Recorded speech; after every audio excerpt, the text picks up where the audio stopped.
welcome to the counterattack playthrough series. We're continuing with our playthrough of the Tractor Works, which is scenario B of the original squad leader scenarios, but we're playing advanced squad leader beyond Valor.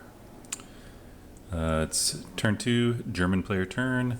Before we get going, I should have removed these pin markers at the end of the close combat phase of the first turn. And yeah, let's get going. Checking for wind change. 2 or 12 will affect the wind. Go to 5, no wind change. I had a lot of good comments online about some strategies here, and several people mentioned I should have taken a bunch of half squads at the beginning of the game. So I'm going to go ahead and try to make some half squads to help me out with the strategies people suggested. So never used this rule before, but basically a leader can order a good order squad to split into half squads. So I think this leader's going to try this one first. So the squad in question has to undergo a NTC, which I think is like a normal task check, which is a fancy way of saying roll your morale or less. You get to use the leadership modifier. So he's ordering this squad to split. So you need to roll 7 or less. I rolled a 7. Plus the -1 from the leader, so it does get to split. So we take the full squad and replace it with 2 half squads, and we'll go ahead and have the top half squad be in charge of the machine gun.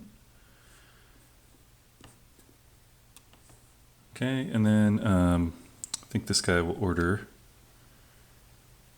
this squad that's in charge of the machine gun. You can only do 1 per leader to try to split, so 7 or less, -2 for that leader. I rolled a 7, so that also succeeded. And the idea is I could try to use these squads to run out into the street, draw off enemy fire. You know, you only need a half squad to be able to run a heavy or medium machine gun, so I can use the other half of the squad to go do interesting things.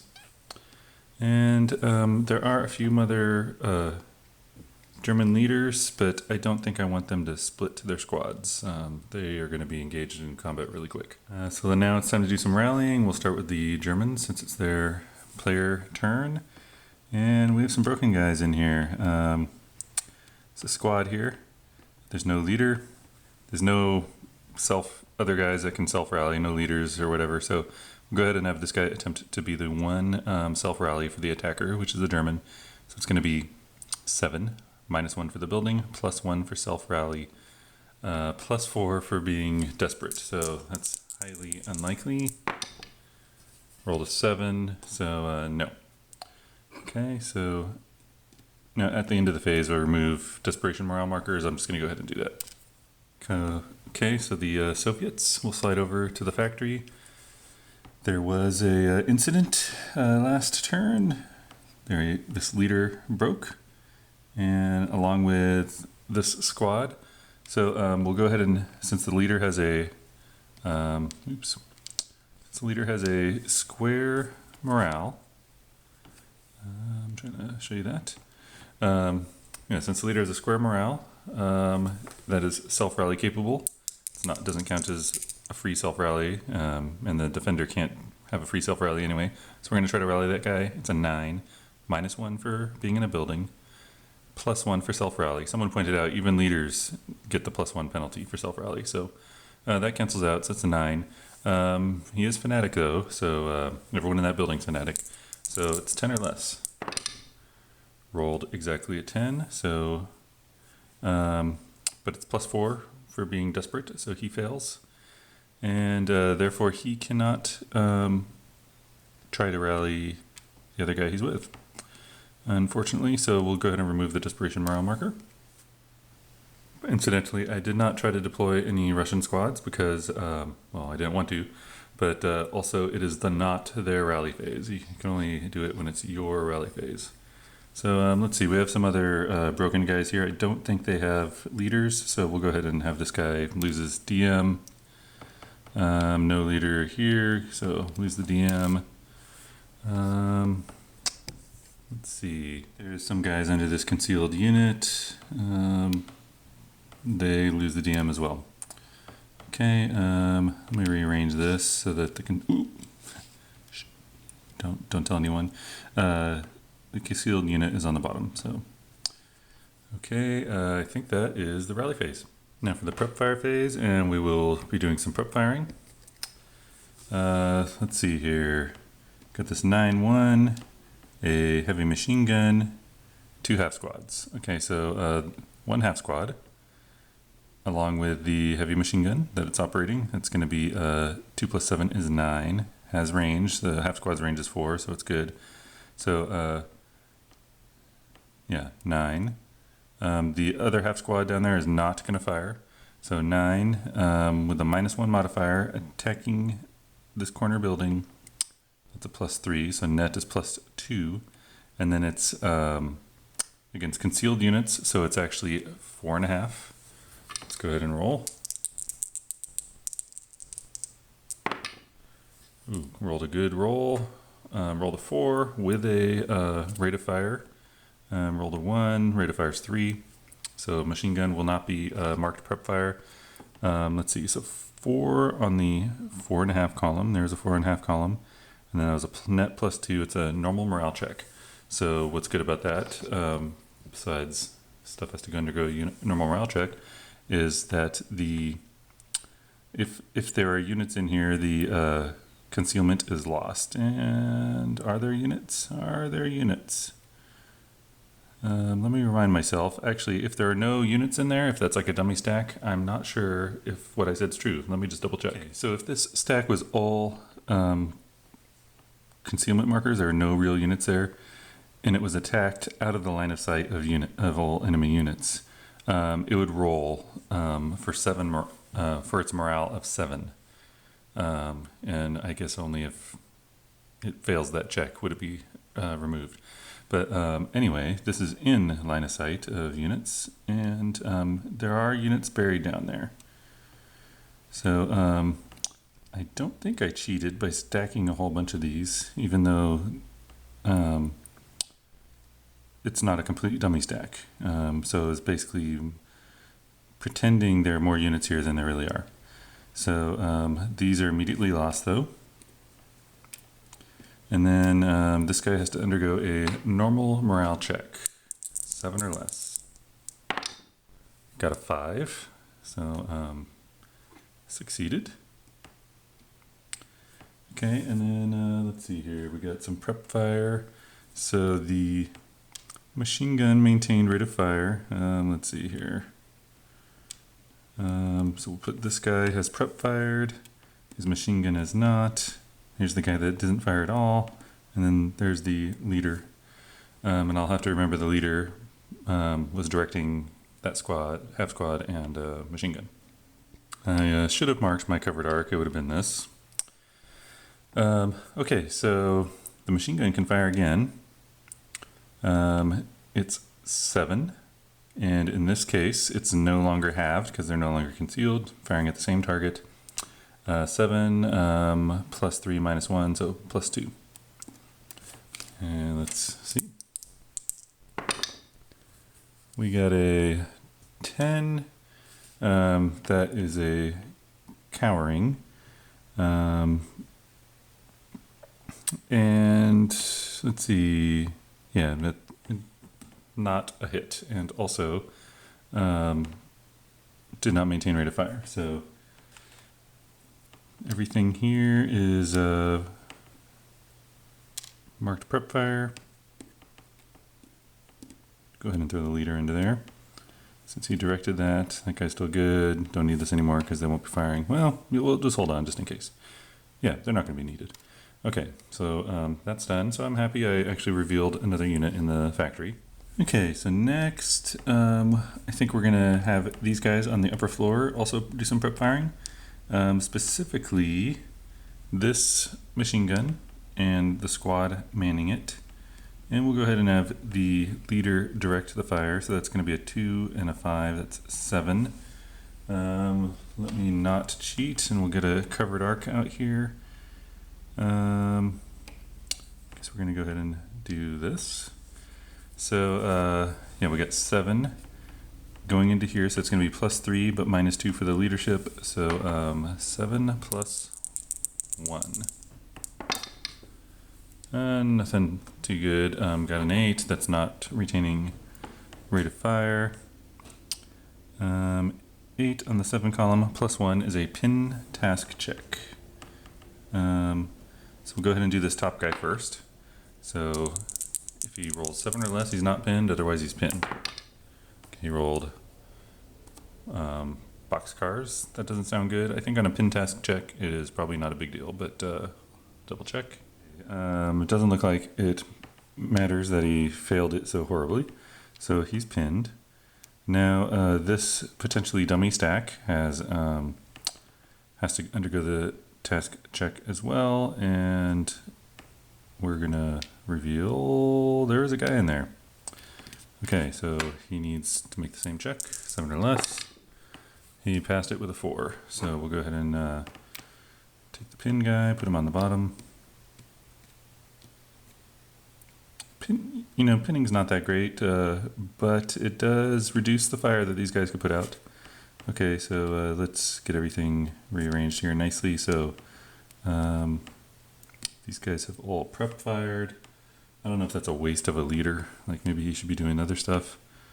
These guys have not prep fired. I'll take this away since the machine gun's done firing.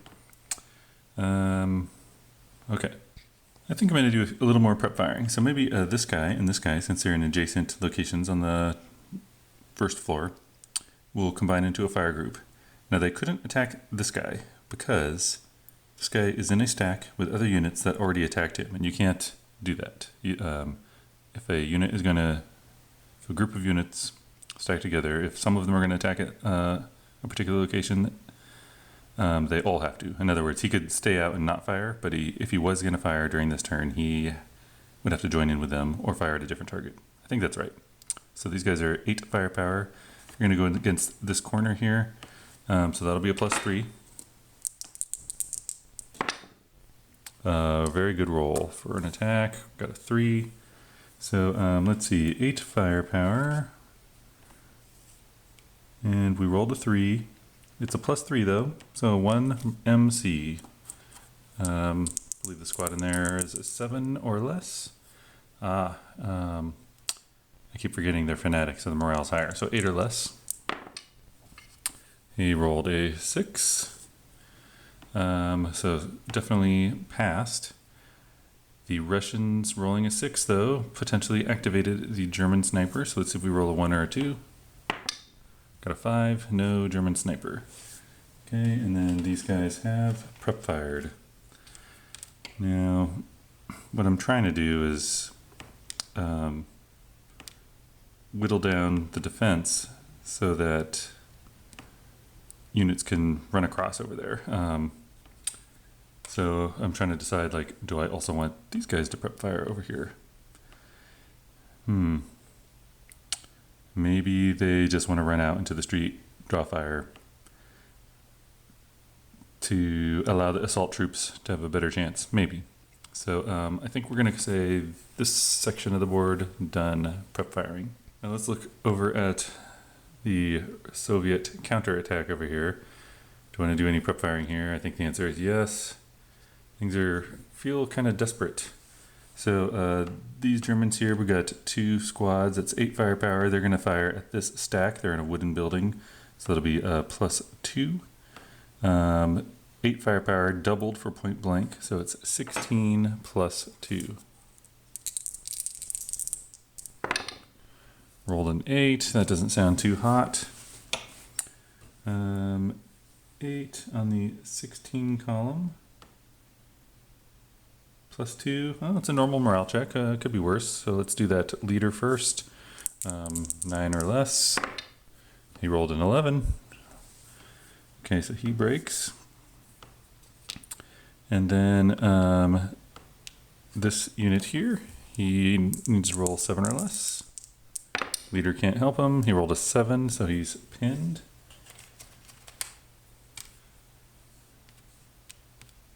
And let's see here, break the leader. Now since the leader broke, Oops. I believe the squad also has to take a, what's it called? A leader loss task check, something like that. We'll go double check on that one. So it is a leader loss task check when a unbroken leader breaks. And the leader's morale was a 9. So you only have to take it if the other units in the hex have lower morale, which they do. So they have to take another morale check. The leader's leadership modifier was a 1, so -1. So we're going to reverse that to a +1. That's the modifier to the die roll. So it's going to be 7 + 1. Ooh, ouch. Rolled an 11. So they go from pinned to broken due to being disconcerted by their leader breaking in front of them. Hold on, I just went to double check this, and actually when it's a leader loss task check, you become pinned. You don't break. So he was already pinned, so no loss there. And failing a leader loss task check by too much doesn't matter. Really what I was checking is this was if it was a leader loss morale check, like if the leader had been killed, that does count as a morale check, and could have suffered experience level rating issues where you do grading quality. But okay, so good attack, broke a leader, pinned the units with him.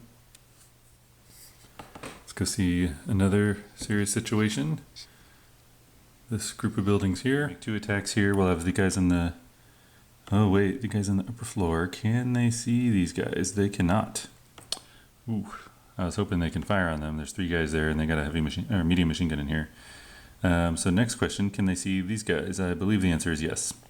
And then we have some guys downstairs on the ground floor.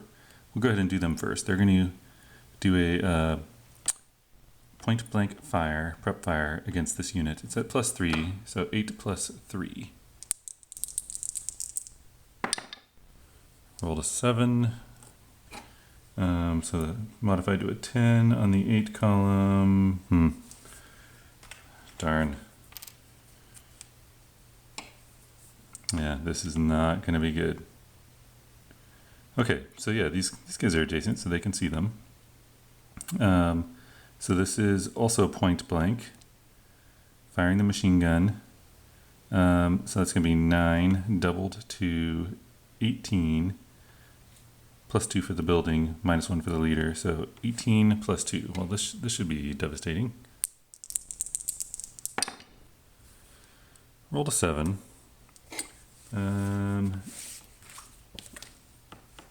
18. 7 + 2 is a 1 MC. Okay. We did not get our rate of fire. So we'll do the first guy on top. 7 or less. Add 1. He rolled a 9, so he breaks. And then the next guy. 7 or less, +1. He rolled a 3, +1 is 4, so he succeeds. So we'll go ahead and make one guy desperate. Okay. And oof, this is not looking good. Okay, another situation.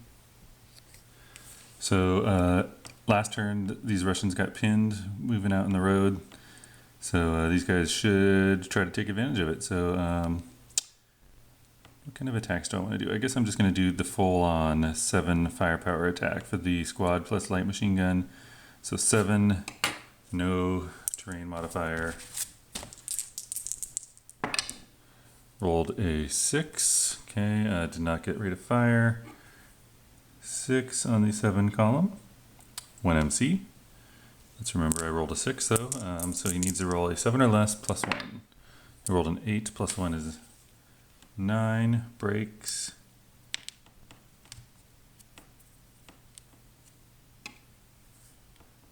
Okay, this guy prep fired.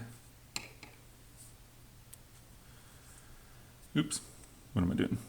Wrong one. I don't think this guy's going to prep fire. These guys are in a stone building. Okay, so let's process that fire attack. That means potentially activating the Russian sniper, 1 or 2. Got a 4, no activation. And I think that's all the prep firing I want to do. It's probably too much. This guy here, I don't think he can see this guy over here. He could see these guys over here. I guess these guys here, maybe. I'm just going to leave him alone. All right, so that's the prep fire phase. Okay, movement phase. I think there's going to be a lot over here, but let's do a little bit on this side over here. So these guys, they're going to be fired upon by these guys during their defensive fire phase, I'm sure. So maybe I should skulk them this way. They could still be attacked by you guys over here, but these guys are all concealed, so I bet they're unlikely to reveal their concealment. So we'll go ahead and skulk back this way. We'll do 1, 2 using assault movement. Anyone want to fire? No. Okay, what about these guys down here? Do I like these guys being here up on the upper floor? Yeah, I think they're going to go downstairs to the lower floor. Using assault movement, so that's 1 movement point. Anyone going to shoot at them? No.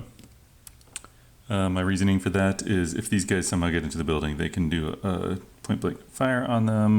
They don't have to wait for them to like get below them, perhaps trap them upstairs. So got that. And I guess it's time to go do some business over here. Okay, my plan. I have 6 engineer squads. 1 is broken though, up back here. 6 engineer squads. Now, people online were debating whether I should be deploying smoke or not. Last turn, I got 1 smoke screen out. Didn't really pan out. Be nice to be able to get more. It's 50-50 chance of getting a smoke screen out. So I got 5 of them. So, you know, maybe I can get 2 or 3 smoke screens, ideally. It's not a lot, and when I throw the smoke, I forego, I forego my prep fire. I held off on prep fire. Yeah, so anyway, I also have these half squads and some full squads that are not the assault engineers. So maybe I want to just rush them out here. Yeah, they're going to get eaten alive. But they would be drawing fire from these guys, making it easier for those assault squads. So I think that's the kind of thing I'm gonna try to do. So do I want to lay smoke first to kind of help the guys that are going to be drawing fire or not? I think since I have 5 engineers, 5 assault squads, I'm willing to commit 2 of them to try to get smoke out. You know, so that means chances are I'll get 1 smoke screen laid. So let's start with the engineer squad. First floor down here, he's got the light machine gun. He's going to declare assault movement. He's going to expend 2 movement points to throw a smoke nade out there. So it's or smoke screens, throwing lots of nades. 3 or less. Roll to 6. Dang. 3 or less because that's the superscript there for smoke. So, yay. Okay, so I spent 2 movement factors to throw that smoke. Does anyone want to fire on them? No. Well, that's disappointing. So he still has, since he's doing assault movement, really only 1 movement point left. Should he move out into the street? You know, he's got high morale. He's going to get destroyed, but I need to get this moving. So he's going for it. Do I want to go there or here? Going here, I mean, could be devastating. These could all be dummies though, too. From his point of view, these do not exist as units. In fact, he could try to move into here. But if there's units there, he'd be pushed back. But he only has 1 movement factor left anyway because he's doing assault movement. Here or here? I think here. Yeah, that'll present a conundrum for the Germans. So what's going to go down? Well, this guy can fire along the hex spine here, but he needs to be ready for more guys coming across. So I think dudes in here, they are dropping concealment. Say 447 with a light machine gun, firepower of 6. Do I want to do the machine gun only, the firepower only, or combine them? Since this is a juicy guy, we're going to combine 6 firepower doubled for point blank range to 12. This guy's moving in the open, so that'll be a -1, but he's using assault movement, so only -1. 12 -1. Did not get rid of fire. Rolled a 10. Let's see here. 10. On the 12 column, -1, that's a normal morale check. His morale's 8. He rolled a 4. Okay, so he survived. These guys have first fired. And he only used 1 movement point to get out into the street, so they cannot fire again. Question is, if there's someone there, do they want to fire on him as well? Yeah, so maybe like just rushing across the street is the best thing to do. Oh man, yeah. I think we'll go ahead and drop concealment as well. Same situation.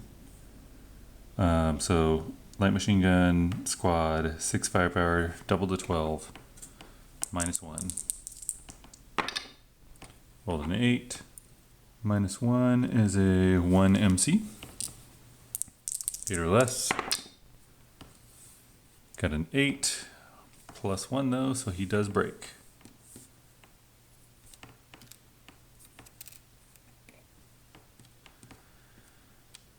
Okay, too bad for the Germans, good for the Russians. So they first fired as well. This guy's desperate out in the street, but I guess that served a purpose. They can no longer fire at anyone more than 1 space away now. There's plenty of other Russians. So let's see what else we have going on. Oh, by the way, those were 12 firepower attacks. 12 is a pink column. Half of 12 is 6. So I left 6 residual firepower. I forget this all the time, so I'll try not to forget it. So 6 residual firepower in that spot. So that's a pretty deadly spot. I don't want to move anyone else in there. Okay, next let me remind myself who's on the ground floor down here. So we got a assault squad with a flamethrower, engineer squad, and one with a demolition charge. Let's have the flamethrower guy try to throw some smoke here. So he's going to do assault movement, spending 2 movement factor to try to throw the smoke out there. Need 3 or less. Okay, got a 2. So same spot as last time, smoke in this location. So he has 1 move left, since he has 4 movement factors normally.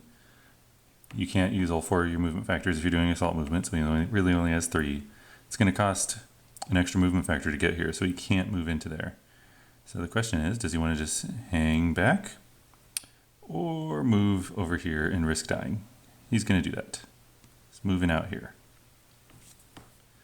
Let's tidy things back up, and then we will decide what the Russians are going to do. That's a pretty powerful stack. Less powerful. Combined, really powerful. So what do they want to do here? I feel like I need to husband my resources a little. So we'll go ahead and have this squad, meaning this machine gun, fire the machine gun only. That'll be doubled to 8, -1 for moving in the open.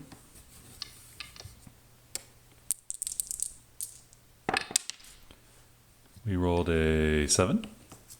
So let's see, 8, 7 on the 8 column.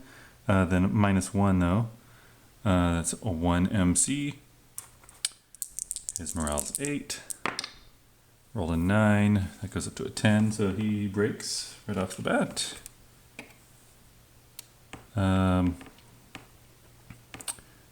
Did not retain rate of fire, which was a 2. So let's see. So he did 8 firepower. That's a column, a pink column. Half of that is also a pink column, which is a 4. So 4 residual firepower thrown in there. And he first fired. So we'll just offset it a little so we know the squad has not first fired. Now I can't have the squad fire on him. I could have someone else fire on him, but he's broke, so we're good. Okay, next. One thing interesting about this game is trying to break through or piece through your way through the enemy defenses. So one thing I want to do is I'm going to activate this guy. He's going to move on his own, non-assault movement, just regular old movement. Can I do this? Let's see. Well, maybe I can't. I was thinking I have stairs here, but I don't. So he would have to go like 1, 2, downstairs 3, and then, he's going to double time. Let's see, let me find a double time marker. So that gives him 2 extra movement factors. Yeah, this guy's going to be dead. Okay, so he's going to double time. He's on the first floor still, so he's going to double time here. That's 2. Go downstairs, 3. Still has 3 movement points left. He's going to use bypass movement. He's going to go out here and go along these hex sides. So that'll be a 4th movement factor, and then try to go here for a 5th. So does anyone want to fire on him as he's bypassing this building, going on the clear side, skipping the building? No. So then there's 5. Anyone want to fire on him? No. 6. That's his last movement point. And yes, someone wants to fire on him. So these guys are pinned, so only at half firepower they could double to 4. Do I just want those guys to fire on him? Do I want this guys to reveal if there's anyone there? You know, I don't see any major negatives to those guys revealing at this time. They're kind of protected by these buildings here. Okay, let's reveal. Actually, let me make sure there's actually someone in there. Yes, there are. So they're dropping concealment.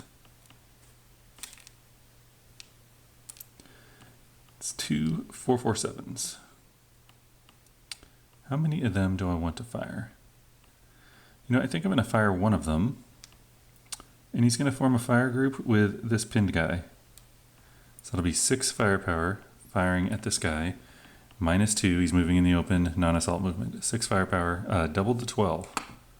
Do I even need the extra 2? Yeah, I'm going to do it. So 12 firepower, -2. Rolled a 6. 6, 12, -2, that's a 3 MC. This guy's morale is at 7. He rolled a 4, plus 3 is 7. Wow. I'm actually surprised he survived that. So he's pinned out in the open here. That was 12 firepower. That is a 6 residual firepower dropped there. These guys first fired. We'll just do the guys on the bottom. Doesn't matter. They're the same unit. And then this pin guy first fired. Okay, and then someone rolled a 6. Yeah, that was the Russians. So Germans, can they roll a 1 or a 2? Nope, rolled a 5. No sniper activation.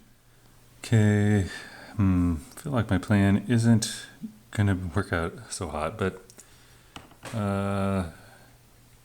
what's next? So we got these guys way back here. By laying that smoke, I kind of screwed what I was going to use them for. So, okay, I think I know what I'll do.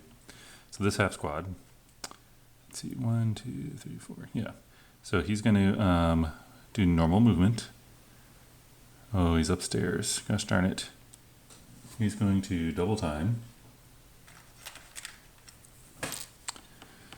And so that gives him 6 movement factors. He's going to go downstairs. That's 1, 2. Or no, 1. Yeah. Then he's going to go 2. Now, there's smoke here, right? You can see through a certain number of hindrances. Smoke is a hindrance, wheat is a hindrance, orchards are a hindrance. You can see through a certain number of hindrances. Don't recall how many. It's more than one. So they can see him, but the hindrance will impact their fire. So they're going to hold off. So let's see. What did he do though? He went 1 downstairs, 2, 3. Now he could go 4 or 5 into the smoke. I think I want to save that for someone good though. So he's going to go 4 using bypass. There's a little green area around here. He's going to bypass through here and go here. So 4. He could be fired on in bypass. He would get a -2. He'd be in clear terrain, even though there's a building depiction there. I think as the defenders, we will wait for him to see where he's going. So again, 1, 2, 3, 4, 5. He has 1 movement factor left. They will fire. Who do I want to fire? I think I want to save this 4 here. And I think these guys are going to fire. So we're going to use the machine gun. So that'll be sustained fire. The barrel might melt or whatever.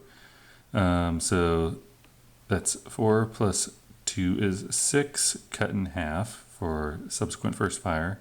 That's 3 doubled back for point blank range. So that's 6. 6 -2. He's moving in the open and not using assault movement.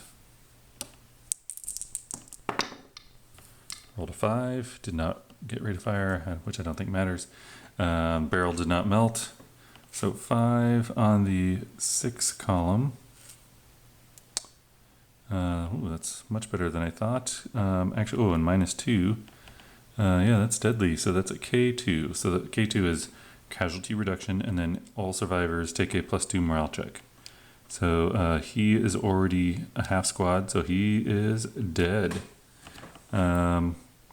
And 6, the pink column we fired on was 6. Half of that is a 3. The closest residual firepower is a 2, so we leave residual firepower here. This guy is final fired. And these guys are kind of screwed up. I thought they had stairs with them. They don't. I think I'm just going to do this. They're going to be upstairs, go 1, 2, and then go downstairs, 3. Stay there, and then they'll advance forward next turn. These guys, same thing. 1, 2, downstairs, 3.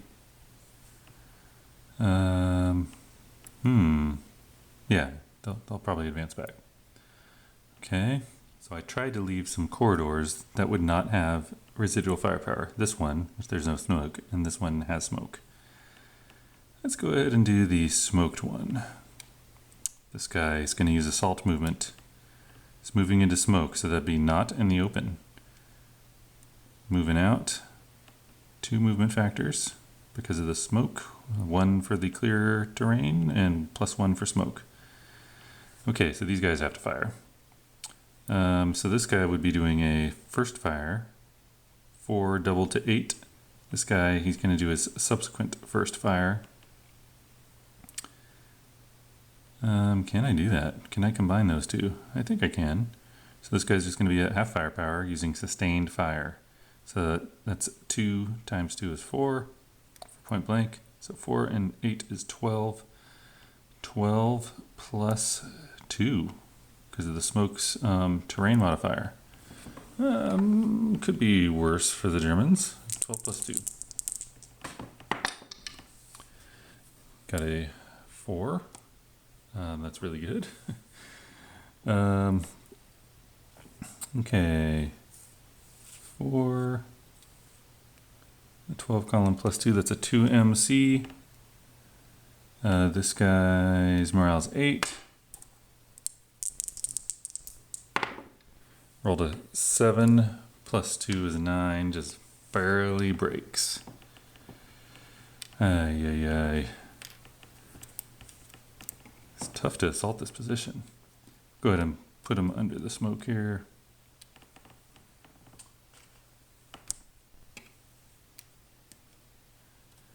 Okay, this guy's machine gun did not melt. He flips to final fire, and the squad with it goes to first fire. Don't think I'm cheating there. He used 2 movement factors to get in there. They could choose to fire again. Not going to. Okay, that attack was a 12, which means 6 residual firepower there. Okay, next assault team. Well, we have 1 or 2 down here on the first floor. And we have this guy here. This guy, I think he's going to risk running the gauntlet here. A lot of guys that can fire on him, though they've final fired. Half of those guys have final fired. These guys have first fired, so they can't fire 2 away. Could be worse. It's going to be looking pretty bad. So he's going to assault move out to here, so it'll be at a -1 if anyone fires. And first things first, he's going to undergo a 2 residual firepower attack, -1 for being in the open. Rolled an 8, that's probably fine. Yeah, 8 -1, just barely missed it. Okay, so he's out there. Withstood the residual firepower. So what's going on here? I think these guys can deal with whoever's coming out of here. So we'll say these guys that have first fired down here, they'll go ahead and subsequent first fire. So that's 4 cut in 2 is to 2, doubled back to 4 for point blank. So 4 against a -1, or 4 -1. Rolled an 8, 8 on the 4, -1 is a pin task check. Morale's 8, they have to roll 8 or less. Looks like they got it, they got a 6. Let's see if the German or Russian sniper is activated. Rolled a 6, no sniper activation. So these guys have final fired. Oh yeah, let's throw the machine gun in there too. I chose not to use the machine gun. Probably should have used it. I don't know if I could final protective fire it or not. So now these guys are going to go. They're going to final protective fire. So this will be 6 divided by 2 is 3 for being final protective fire. Doubled back to 6 for point blank. It's a -1. I think I put my marker down incorrectly. Rolled an awesome roll though. So rolled a 3 on the 6. -1. That's 1 KIA. Oh, lucked out. These guys are dead. Have to figure out what the flamethrower is going to do. Also, that 3 is treated as a morale check. Well, their morale's 7 plus 1 is 8, so they're good. So killed them. I wonder if that flamethrower like has a chance of blowing up or something. See it having the effect of blowing up. So it's just sort of dropped on the ground here. Also, when you fire at someone with a flamethrower, you get a -1 to the die roll. So that was even more deadly.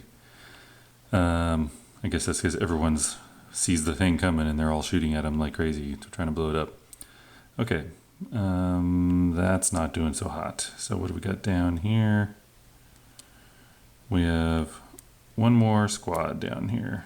It's got a demolition charge and a light machine gun. Got to do it. Assault move. These guys are going to fire. That's 8 for plus point blank. Are these guys going to subsequent first fire? Yeah, they will. So their firepower is 4. Cut in half for being pinned. It's 2. Cut in half again for subsequent first fire. That's 1. So 1 plus 8 is 9. I'll just go ahead and flip this to final fire. 9 minus 1. Rolled a 7. 7 on the 9 column, -1, 1 MC, their morale's 8. Rolled a 6, +1 is 7, so they're good. 6 might cause the Russian sniper to activate. I rolled a 3, so nope. Okay, so let's see, they spent 1 movement point to get out there. So this guy has first fired. They were final firing. Okay, that's 4 residual firepower. So what's up with these guys? They got a demolition charge. They spent 1 movement factor to get out here. You can place a demolition charge on the building. So I guess you imagine like guys running up here, placing the charge, running back. So you have to basically pay the movement cost to get into this location. So that's 2. So they assault moved, so they can go up to 3 movement factors into 1 location. It still counts as this location. You expend the movement factors in this location. So they can spend 2 more movement factors to try to place the demolition charge there. That will potentially trigger additional fire. These guys probably should have fired on them too. But the coolness of setting a demolition charge requires me to have to try to do it. So they're going to spend 2 movement factors. And let's see, I think they have to undergo fire first. Yes, so units may attack. So let's see, this guy's first fired. He can only fire on units 1 space away because there's units there. This guy is not. He can see right across this hex spine, so that's 4. I think he'll fire all by himself. So 4 into this hex, -1 for assault, for moving in the open. So 4 -1. Got a 7. Surprisingly, that is a normal morale check. So their morale is 8. They rolled a 7, lucked out. Okay, so this guy is now first fired as well. They spent 2 movement factors to try to place the depth charge, demolition charge.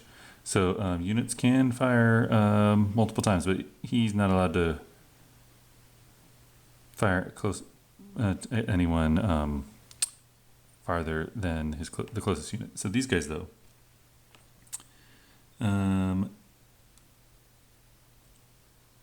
what was this? This is a squad there, and then down here we have a pin squad. Yeah, that guy's not going to do anything. So we'll go ahead and he's first fired, so he's going to subsequent first fire. So that's half firepower is 2, doubled back to 4, so 4 -1. That's a 4. That's a good attack. 4 -1, that's a 2 MC, but then he cowered, and cowering drops it down, not too bad, to a 1 MC by shifting to the 2 column from the 4 column. 1 MC. Might not be able to place this demolition charge after all. Got to roll 8 or less. Got to add +1 to the die roll though. Rolled a 3, so 4. So succeeded. So he has final fired. Now there is an extra movement factor that was expended. He's probably dead if he doesn't do this, so he better do it. So we will go ahead and final protective fire the entire stack. So this bottom guy is pinned, so it's 4 down to 2. Then for final protective fire, cut that in half again to 1. This guy's 4, cut in half to 2 for final protective fire, so that's 2 + 1 is 3. Doubled, so 6. That doesn't sound good. Did I forget to double someone? No, I didn't. Okay, so 6 firepower. So I guess I should have had that guy fire also. 6 firepower, -1. Last chance, but this is also acting as a morale check on them.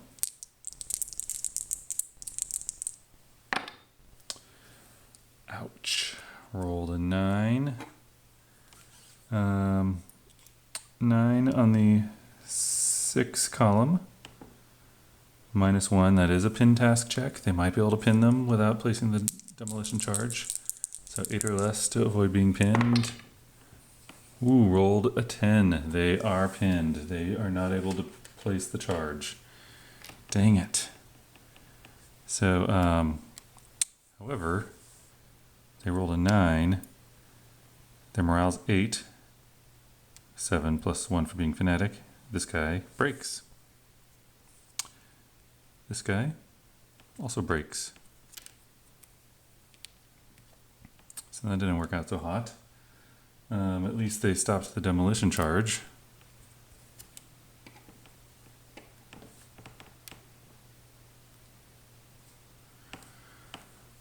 Okay, I think that is probably the movement phase.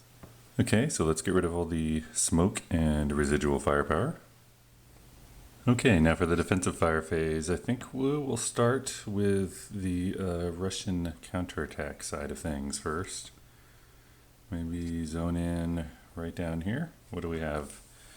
We have some pinned Russians to squad with these 2 light machine guns. So they're pinned, but adjacent to these units here. And then a few other units nearby. I think we should do a full-on attack. That'd be 15. And then let's take a look here. So this is 5, 6, 7, 8, 9.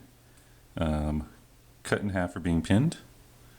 Doubled for point blank. So 9. 9 plus 15, and they're in range, is 24. Yes, 24 plus 3. So, got a 6. 6 on a 24. Man, this is a big attack. It's a 4 MC, but then it's a plus 3. 1, 2, 3, 2 MC. Okay, so these guys are in trouble here. So we'll go ahead and start with the top guy. 7 or less, plus 2. Rolled an 8, plus 2 is 9. So this guy breaks. I need to remind myself what the German ELR is. Looks like it is 4. So they did not break by more than the margin of the ELR. Okay, next guy. Rolled a 12. Okay, that can't be good. So not only do they break, but their casualty reduced to a 247, but then they broke by more than the ELR margin. So that goes down to a second line 237 that is broken. Ooh, that's rough. Okay, and of course they are desperate, and I guess we don't need that anymore.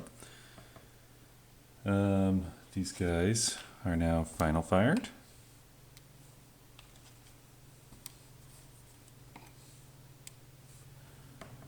Okay, that was good.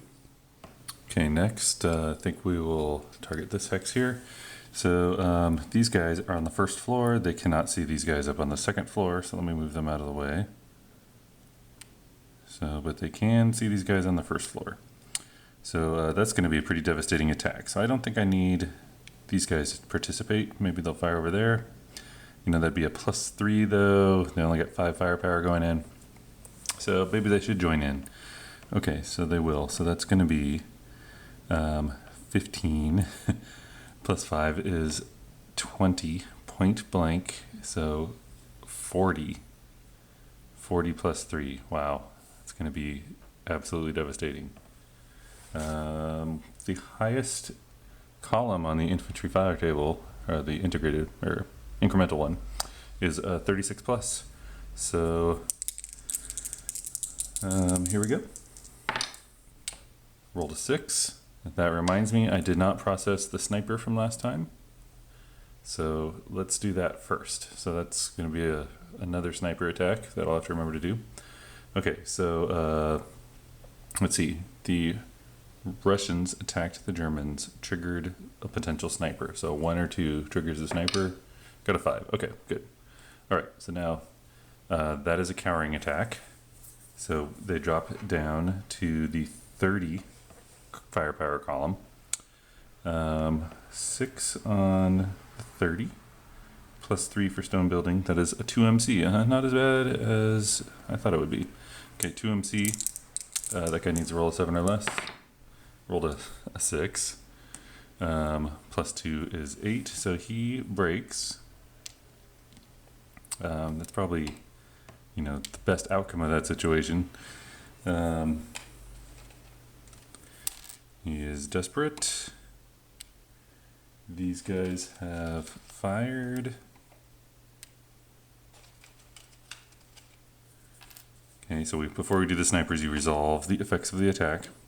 Okay, so now we're going to do this sniper check first. So a 1 or a 2 triggers a German sniper. Got a 1. So that's going to be the scary sniper. Okay, so we're going to go ahead and roll. We'll do green is distance. Got 4 and 6. So that's the direction is 6. Oh, and the sniper is right there. Okay, so he's gonna go 1, 2, 3, 4. Now he can't go one more because that's out of bounds. So he'll go there, and then he's gonna jump to the nearest unit. So 1, 2, 3, 1, 2, 3, 1, 2, 3. So they're equidistant and they all have the same exact terrain. So it is up to the German to choose which one they go to. I think he's going to go here. And since there's 2 locations there, I can also choose which location. So he'll go here. He's going to attack these guys. And I believe the sniper attack on unbroken multi-man counters, it converts them to broken. Yes, that is correct.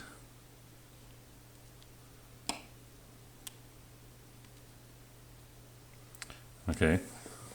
Now for the potential Russian sniper caused by the German morale check. 1 or 2. Got a 1. Okay, we'll go ahead and roll. Green is distance. Distance is going to be 1, direction 5. So let's see, the Russian sniper is up here, direction 5, distance 1. Okay. Did I do that right? Yes. Okay, so he's going to jump to the nearest German, which is this guy. And since it was a 1 type of sniper, breaks him. Some serious chaos on this side of the battlefield. Okay, so let's get this cleaned up a little, put the first floor back on if I can avoid a disaster here. Okay. What else do we have? These guys up here. So the ones down here on the first floor just broke from the sniper. These guys over here, they can't really see anyone. So I think that is everyone for the side of the battlefield that represents the Russian counterattack. Now let's head back to the factory, which is under heavy pressure, but seems to be holding fairly well. So we got a couple final fires here, but here's the first fire. So he may final fire on adjacent units. So he is going to be firing at half firepower. Might as well fire at this guy that's out in the open, even though he's broken. So half firepower will be 2. Do I want to use sustain, or what's it called?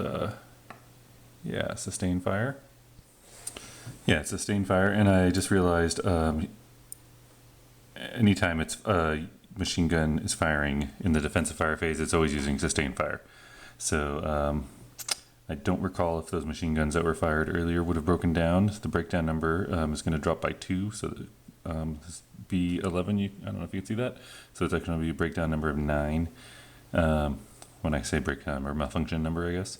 So, but we'll go ahead and do it. So it's going to be a 2 and a 1 is 3, doubled to 6. Ooh, rolled a 4. The red 1, the colored die, doesn't affect this because it's defensive fire phase and sustained fire. So, okay, so we rolled a 4 on the 3 column. That is a 1 MC. Their morale is 8. They rolled a 3, so they survived. So they are final fired. Now for this guy, you might as well fire on these guys here. They're pinned, but they're out in the open. What do we have here? We have 8 firepower potential. It'd be nice to fire on this stack here, which has maybe more of a threat, but it's more than 1 hex away. So it's 8 firepower cut in half for subsequent, or it's the equivalent of subsequent first fire, but we're in the defensive fire phase. So that'll be 4 firepower cut out into clear. Roll to 12, so that is cowers and of course also misses. So I think the factory might be done. I do have some options to, for example, drop concealment up here. What's going on there? Oh yeah, there's some sadness in there. I think that is the end of the defensive fire phase. Now for the advancing fire phase, well, I guess there's a little bit that can be done. It's going to be pretty lousy though. I mean, this would be at half firepower, doubled back to 2. Cut in half again for being pinned to 1 against a plus 3. It's not even worth it. Let's see, well, interesting. These guys might be worth it. One thing I want to check, I mean they are pinned, but can you use a demolition charge? I don't think you can. You have to use your movement to run over there. So they would be 8 cut in half to 4 for advancing fire. Cut in half to 2 for being pinned. They have an underlined firepower, which means assault fire capable, so they can add 1 to that. That would be 3. Still not worth it. Even with maybe adding their half of their light machine gun. Man, yeah, there's just nothing. And then similarly, anyone that could have fired has already fired. So we are going to call that and start routing some guys. First, let's grab all those prep fire markers. Okay, got that cleaned up, and yeah, we should probably put the first floor guys back where they came from. I think they came from right here. Okay, route phase. Start with the Germans. Got a lot of guys to route. Fortunately, I'd like to route some here, but this place is pretty heavily stacked. Well, we'll start with these guys here. It's gonna route 1, 2. And, what's the deal with overstacking and routing? Let me see, I have 1 squad there. Yeah, a total of 3 squads here. So, I need to see, like, if I route through here, like, to get back to these woods, maybe, what is the cost? Okay, it looks like you have to pay 1 extra movement point for each extra unit in the location you're moving into. Well, there aren't any extra units yet, so we'll go ahead and go, that was 1, 2, 3, 4, we can go up to 6. 5. Okay, so it's not overstacked. this guy here, get out of this terrain here. 1, 2, 3, 4, 5, 6.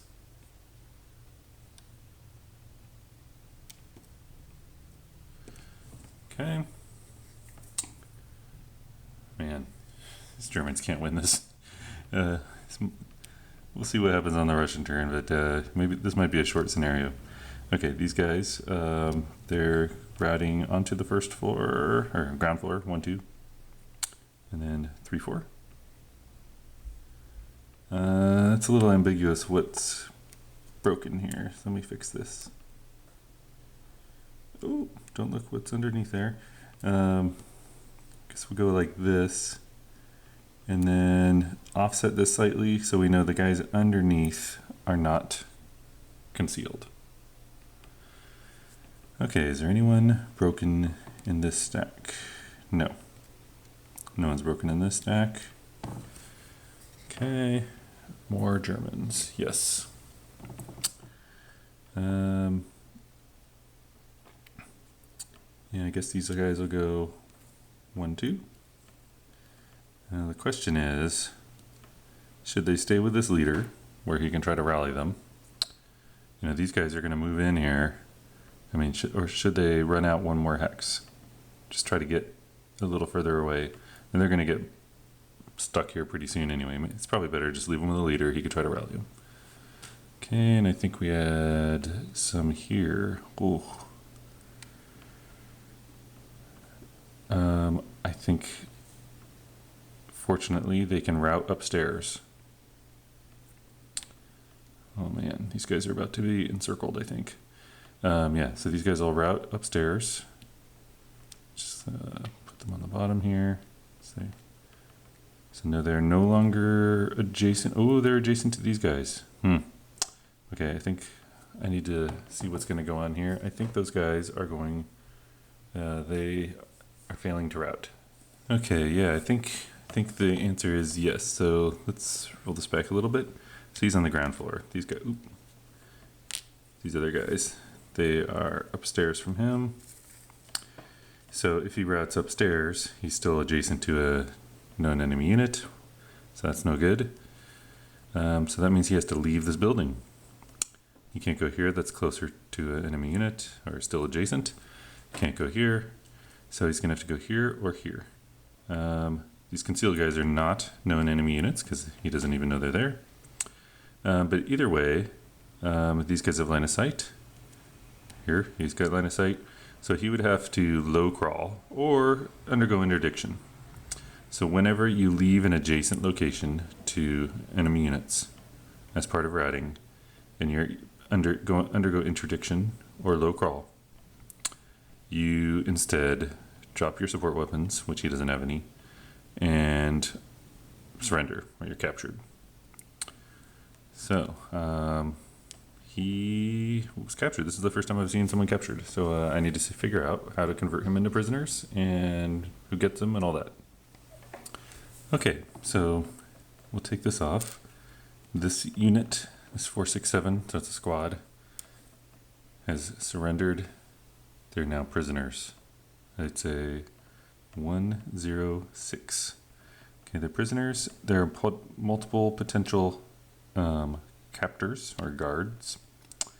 And so since there's multiple, the Russians get to choose who's going to guard him. So he's going to surrender to these guys here. So it's kind of like a support weapon. You put it on top of the guard. Now the guard may immediately or at any time deploy into half squads so that basically a half squad would take those prisoners and guard them. We'll go ahead and do that. This is one of the rare instances where Russians can deploy into half squads. So grab this guy, put down a 227 with the prisoners, and then another 227. Yes, okay. So that's cool. So another option, the Russians could have refused the surrender. They could have declared no quarter. That basically means they're slaughtering the guys. That's totally legitimate, and then I wouldn't have to bother guarding those guys. But by doing that, subsequent surrenders wouldn't happen as easily. Basically, the low crawl interdiction effects that cause them to surrender wouldn't be in place. So, in other words, units could have a slight chance of getting away because they know they'll be slaughtered if they surrender. In certain scenarios, also, you get double bonus points for captured units, so it's good to capture units, but that's not the case in this one. We're just trying to get the factory. Okay, well, that's cool. It's the first prisoners I've seen since I started playing ASL. Okay, I think that... oh wait, no, there's one more German route situation. This up here, so I think these guys are going to route just to go under these guys. They can, because these are not known enemy units. Oops. Shh, don't look. Yes, all kinds of problems here.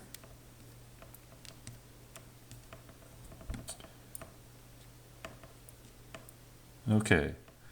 Yeah, I think that's the German portion of the route phase. Yeah, so now the Russians. Man, these Russians here. So let me just remind myself, all these guys are good. So these guys out in the open.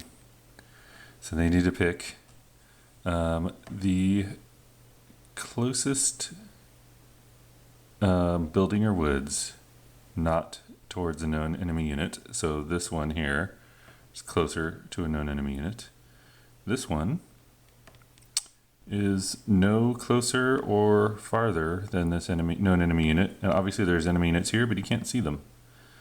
I think he has to route here. It'd be probably better to route back to over here, like crawl that way, but he is required to go here. So I'll go 1, 2.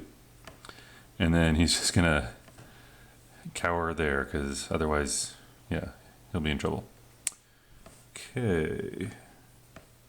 It would be a lot easier to see what's going on if I remembered to remove all the purple markers during the defensive fire phase. I'll do that real quick.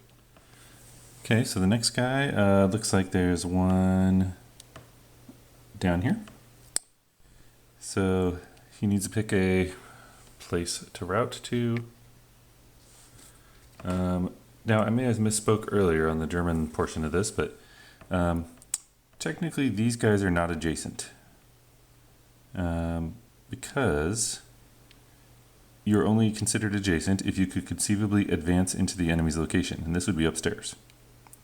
Or I guess this way would be the one check I want to make. So technically he could just stay there, but this guy can fire on him. He can see him.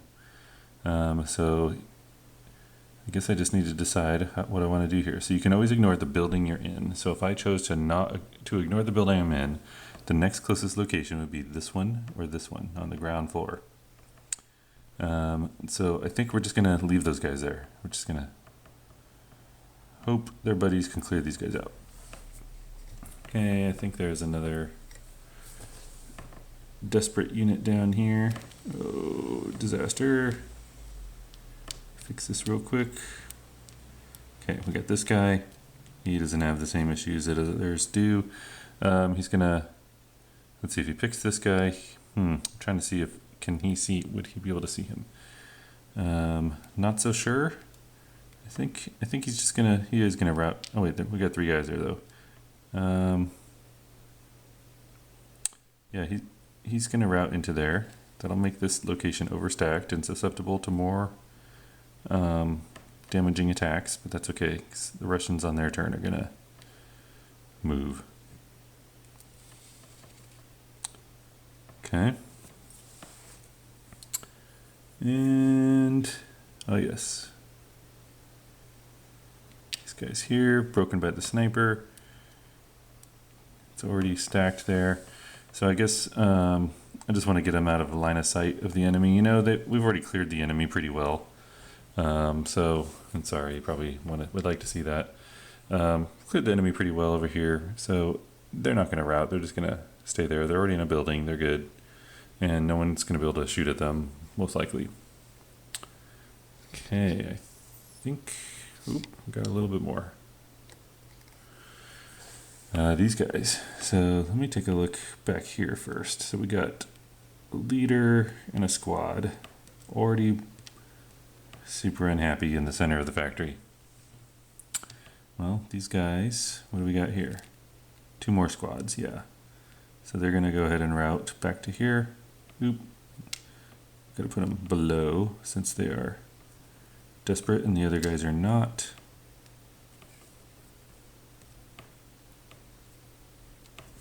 Okay, well, there is a chink in the armor right there, but these guys are all pinned, so they won't be able to advance into it. Okay, that was the route phase. Now for the advance phase. Reminder, it's the Germans phase, so they're the ones that get to advance. So do I want these guys to advance back here? These guys are all exposed. They will probably want to fire on them. So do I want to essentially skulk? You know,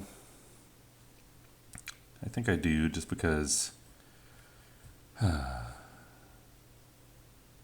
know, I just don't know what the best tactics are. I'm too much of a noob. I think I'm going to advance back. Kind of spread things out. What do we got in here? These guys are unhappy. So, you know, I don't want the Russians running over here. They probably wouldn't, but, maybe I should just leave them like this. But then they won't be able to do anything on their turn. So, yeah, we'll skulk. We'll skulk back.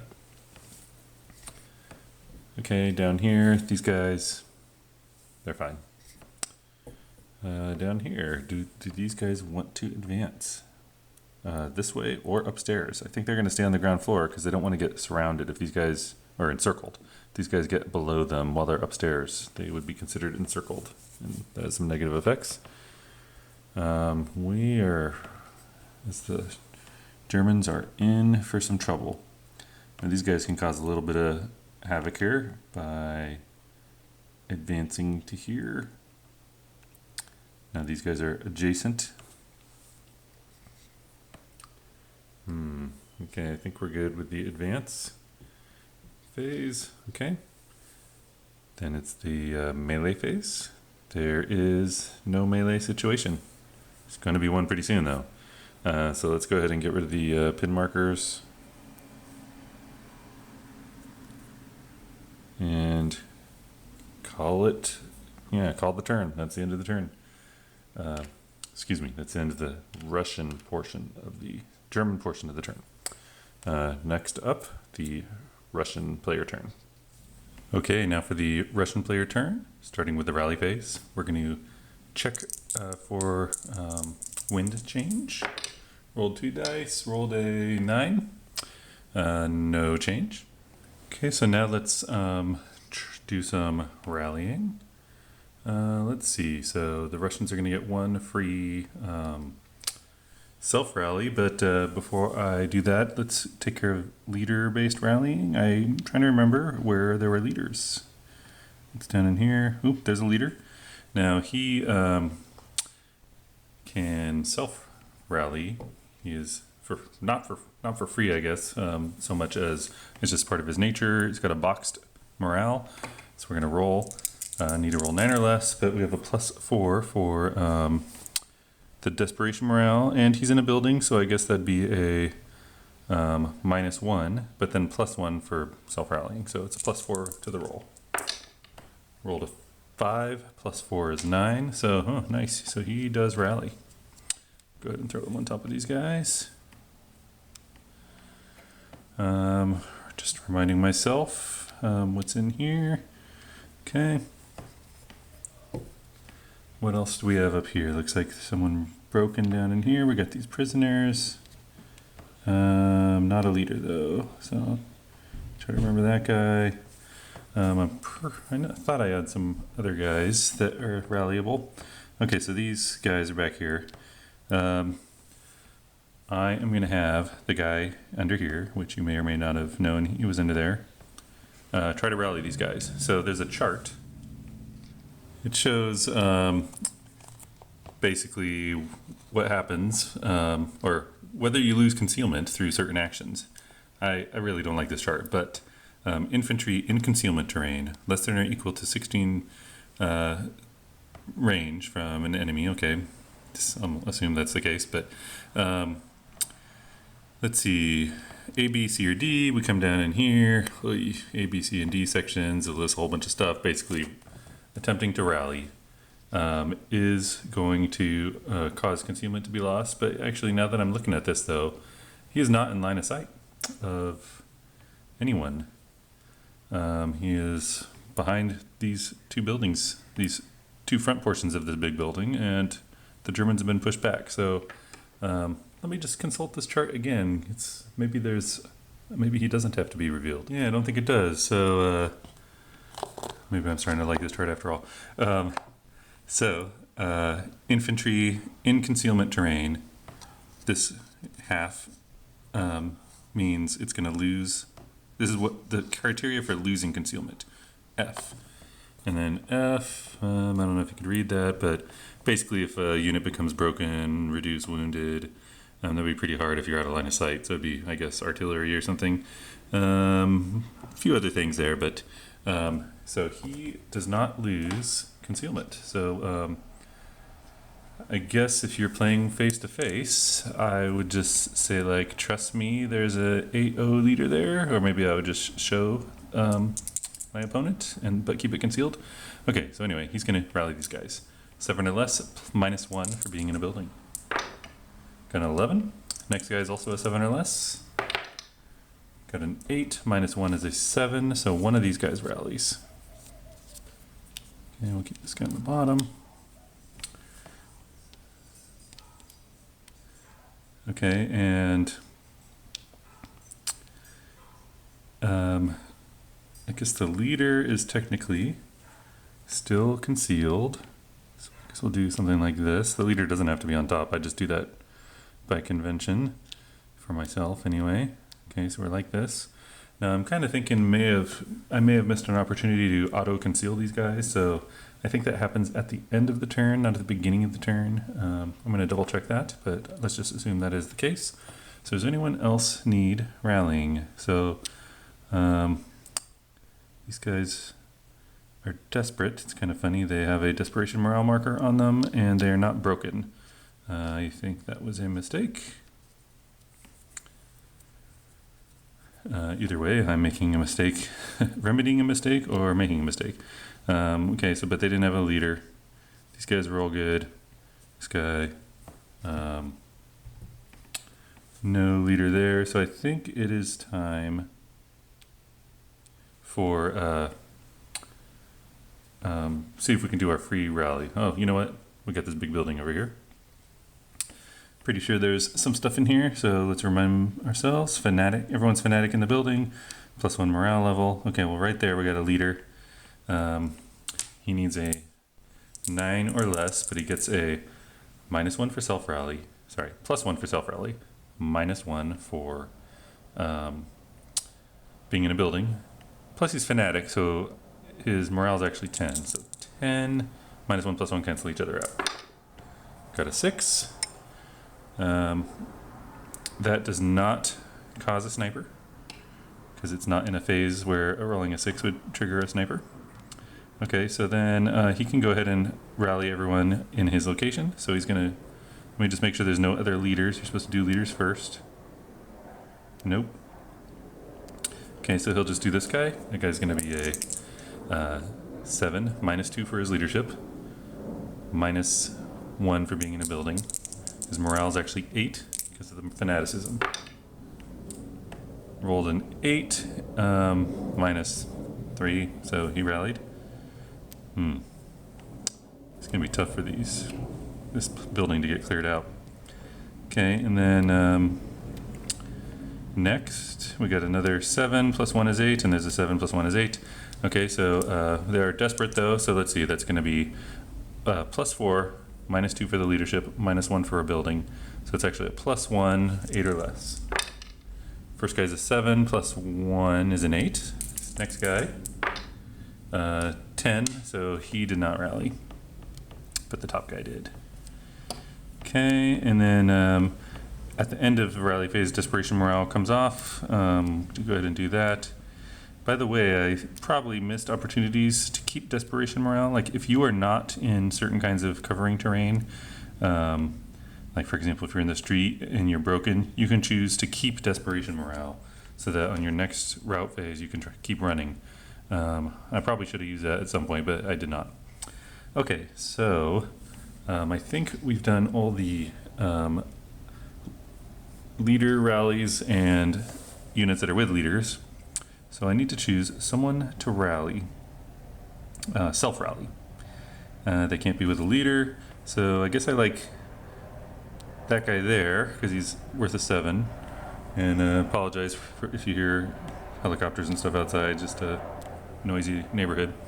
So this guy, oh wait, he was already attempted to be rallied, so it has to be this guy. I want this guy because he's probably my best broken unit with a morale of 7, so let's go ahead and roll him. He needs 7 or less. He's in a building, but it's canceled out by self-rally. Rolled a 4, so he does rally.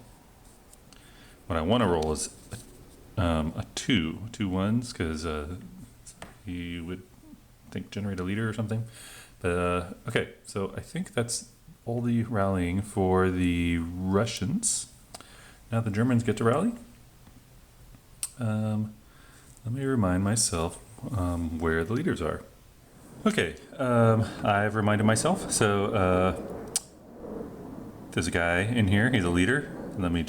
He's out of line of sight of all the enemies though, so he's going to rally, but he's not going to lose his concealment. So he is an 8-0. He's going to try to rally these guys, or this guy. Man, I'm not sure how I screwed up so bad. Keep finding guys that are not broken on their broken side with DMs on them. So I'm just going to have to assume I did that correctly. By the way, I started filming this turn about a month ago. It's like collected all kinds of gross dust and stuff on it. So I'm kind of going by memory here. Just got really busy. So anyway, so he's going to be rallied by that leader. He needs to roll 8 or less. He's not self-rallying, a leader's rallying him, so he can take the -1 for the building, but it's +4 for being desperate. He rolled a 5, so +3 is 8. This is just barely rallies. Cool, getting a lot of rallies. This guy can maintain his concealment, so go ahead and put him on the bottom here. Okay. And was there anyone else in here? Okay, I'm pretty sure there was some guys in need of rallying over here. So we got a 9-2 leader stacked with some guys. Okay, so yeah, we'll do the 7 and then the 6. It's going to be -2 for the leadership, -1 for being in a building. +4 for DM, so it's a net of +4. We're going to do the 7 first. 7, or net is +1, I should say. So rolled a 9, +1 is 10, so he does not rally. Next guy, he has to roll a 6, rolled a 7, +1 is 7. So they are still broken, but their desperation morale at the end of the rally phase will come off. So they'll be easier to rally. Okay, I think that was all the German leaders that are with broken units. So now I need to think of someone to self-rally. So this building is in trouble up here, but self-rallying, you know, this guy, self-rallying that guy is unlikely with the DM. So I'm wondering how much other things I screwed up. Did this guy actually survive and get in here? Well, I guess he did. I feel like maybe he was pinned trying to lay a demolition charge. It's been a long time. So I think he survived. Okay, we got a bunch of unhappy guys over here though. So I think what we want, again, sorry if you hear like jet aircraft and things like that, just military is busy right now. We're gonna do a self rally. So it's gonna be -1 +1. Rolled a 6, so he self rallies. Good, because he's carrying 2 demo charges. Except it's the Germans' turn. They're not the active player. They cannot get a free self-rally. So almost screwed up there. Here's taking off DMs. Got a DM up here, take this guy off, ending the rally phase. Yeah, I think that is the end of the rally phase. Just gonna tidy up, remove any other buried DMs, and get moving. Yeah, I see one already. A little tidier here. Man, what happened a month ago when I first started filming this turn? What's this guy doing here? He's right next to some Germans. If I recall correctly, I think he was like here. Man, this ancient memory. And he like didn't see any Germans because they're out of line of sight, so he moved in there. But then he was next to a German, so he should have then attempted to run away. He couldn't low crawl because he had already started moving.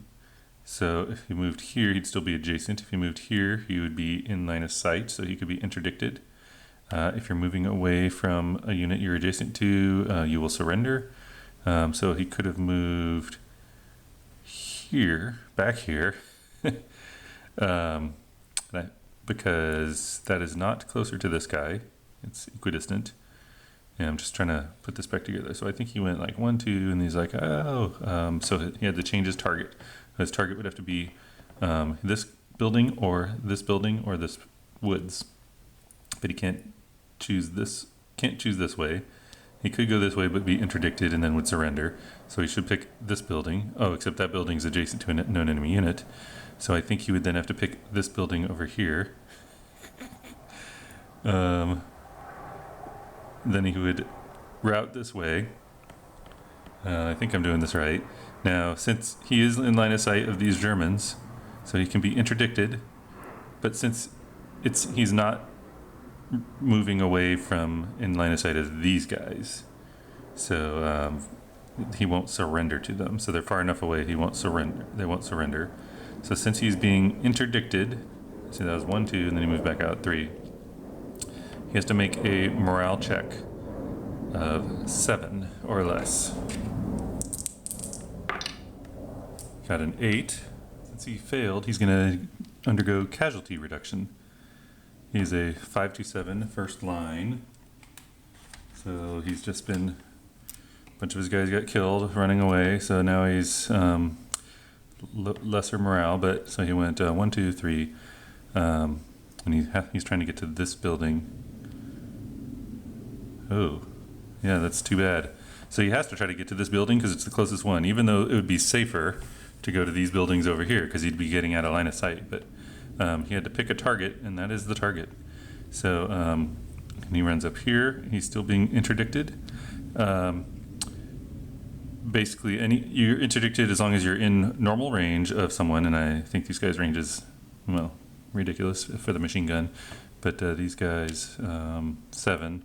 So in normal range, and they could theoretically inflict harm on him. So, and you can't interdict many times in one hex, but each hex you can be interdicted by 1 unit. So he's going to be interdicted again. So his morale is only 6 now. Rolled an 8, so he is eliminated trying to route away. Okay, I think I did that correctly, and even if I wasn't fully correcting the whatever happened earlier in the turn, I'm glad I got to try interdiction. I wasn't really sure how that'd work, and it kind of makes sense what happened there. Okay, back to what we were originally doing. We are ending the rally phase. The Russians do not want to deploy squads into half squads at this time, nor do they want to combine half squads back into squads. What they do want to do is lay waste to anyone trying to get into that factory from the street. Some contenders down there, and they want to continue their assault from this direction to try to cover this side of the factory. If all they do is that, they can be feeding guys into the factory from this side while these guys continue to get in here. I think this is going to be a short scenario, though. Eight turns is going to be way too long for how poorly the Germans are doing right now. So we'll go ahead and do the prep fire phase. Now, I want to do some prep firing here. So these guys are not on the same level as these guys, so they can't actually see them. They'd have to be looking up through the roof. But this guy can see over there. We have these guys with a prisoner. Oh, and these broken guys, which I forgot here. Huh. Not so sure it's even worth having these guys fire on them, even though it'd be point blank. Let's see. Let me see if the guy with the prisoner is even able to fire. Okay, so if you have prisoners, you can theoretically attack. However, not if your unit size number is less than the prisoner's unit size number. The unit size number is the number of silhouettes. So we have 3 prisoners here, 3 silhouettes. Only 2 silhouettes holding onto the prisoners. So if I had kept these guys a full squad, they would have been able to fire, but I think it would be at half firepower. So the guards cannot fire though. They are too busy guarding the prisoners. Now you can guard up to 5 times your unit size level. So we can go up to 10 prisoner silhouettes. So the question is, do I want to do a 4 firepower attack, because it'd be 2 times 2 for a point blank against these guys at a -3? Why not? Why not? Why not? Because sniper might attack, but that's okay. Rolled a 7. That doesn't bode well. And I said -3. I meant +3. That is no effect. So that was a prep fire, by the way. And we'll go ahead and shuffle this around a little. So he prep fired. Some more prep firing I want to do. I'm going to keep trying to soften up this building. So I think I'm going to do a big attack. We have, oh, this is kind of long range here. So this would be 10 plus 5 is 15. 1, 2, that's normal range. So I want to add these guys as a longer range attack. That's 15, and then I could get 10 and 10, so cut in half for long range, so that'd be 10. So it'd be 25 against this spot. Or I could just do a 15 attack and then run 20 points worth of guys across the street. You know, I think we'll do the 15 attack. So yes, 15 plus 3. That was a 10. That's not going to bode well. 15. It was 2 5s to make a 10. So that's going to cower. So we cower to the 12 column and then to the 8 column. And then we rolled a 10 and plus 3. So yeah, that was nothing. So I'll use this prep fire counter to represent the entire stack here. Okay, those guys won't do anything. These guys aren't doing anything. These guys aren't doing anything. I'm going to start maneuvering a little here. We do have some killing to do here though. Okay, so here we have a medium machine gun and a squad commanding it. We'll go ahead and make an attack. That's going to be an 8 firepower attack at these guys out in the street. Yeah, we need to kill them before they get into the building. 8 firepower attack. There are no modifiers. Rolled an 8, so it might not be very good. Did not retain rate of fire because their rate of fire is 2 and their color die is a 3. So let's see, that was an 8. Rolled an 8. Oh, that's a normal morale check. Their morale is 8 though, the Germans. So 8 or less. Rolled a 6. I think that will be a sniper check because it's the prep fire phase. So we'll go ahead and mark these guys prepped. Those guys survived. Now we're going to see if we can roll a 1 or a 2 that would trigger the Russian sniper.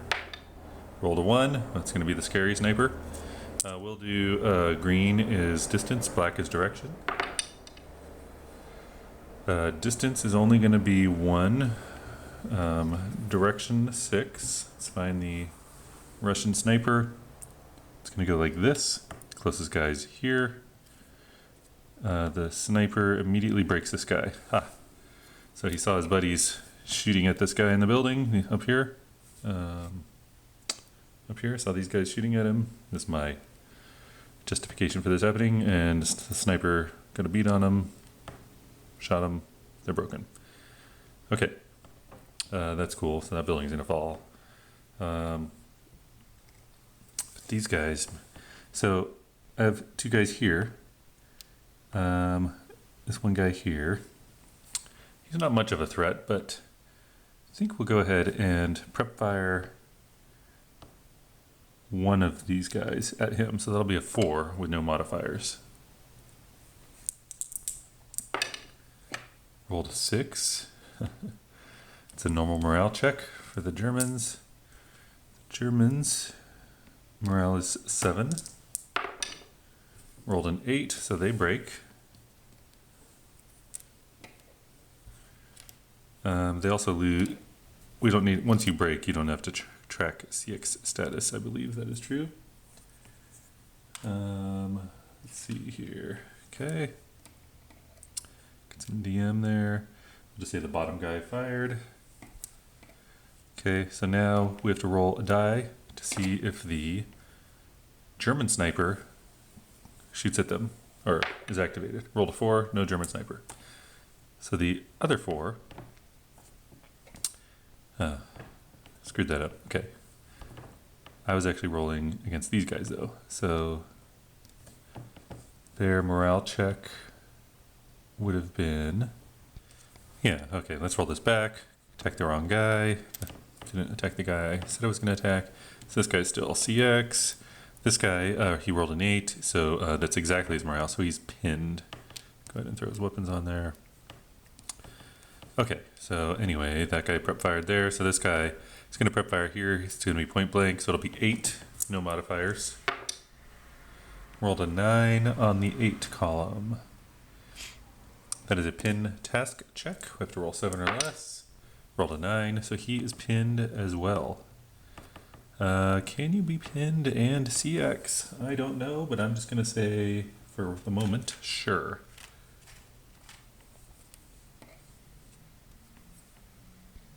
And then I'll put him under the prep fire marker.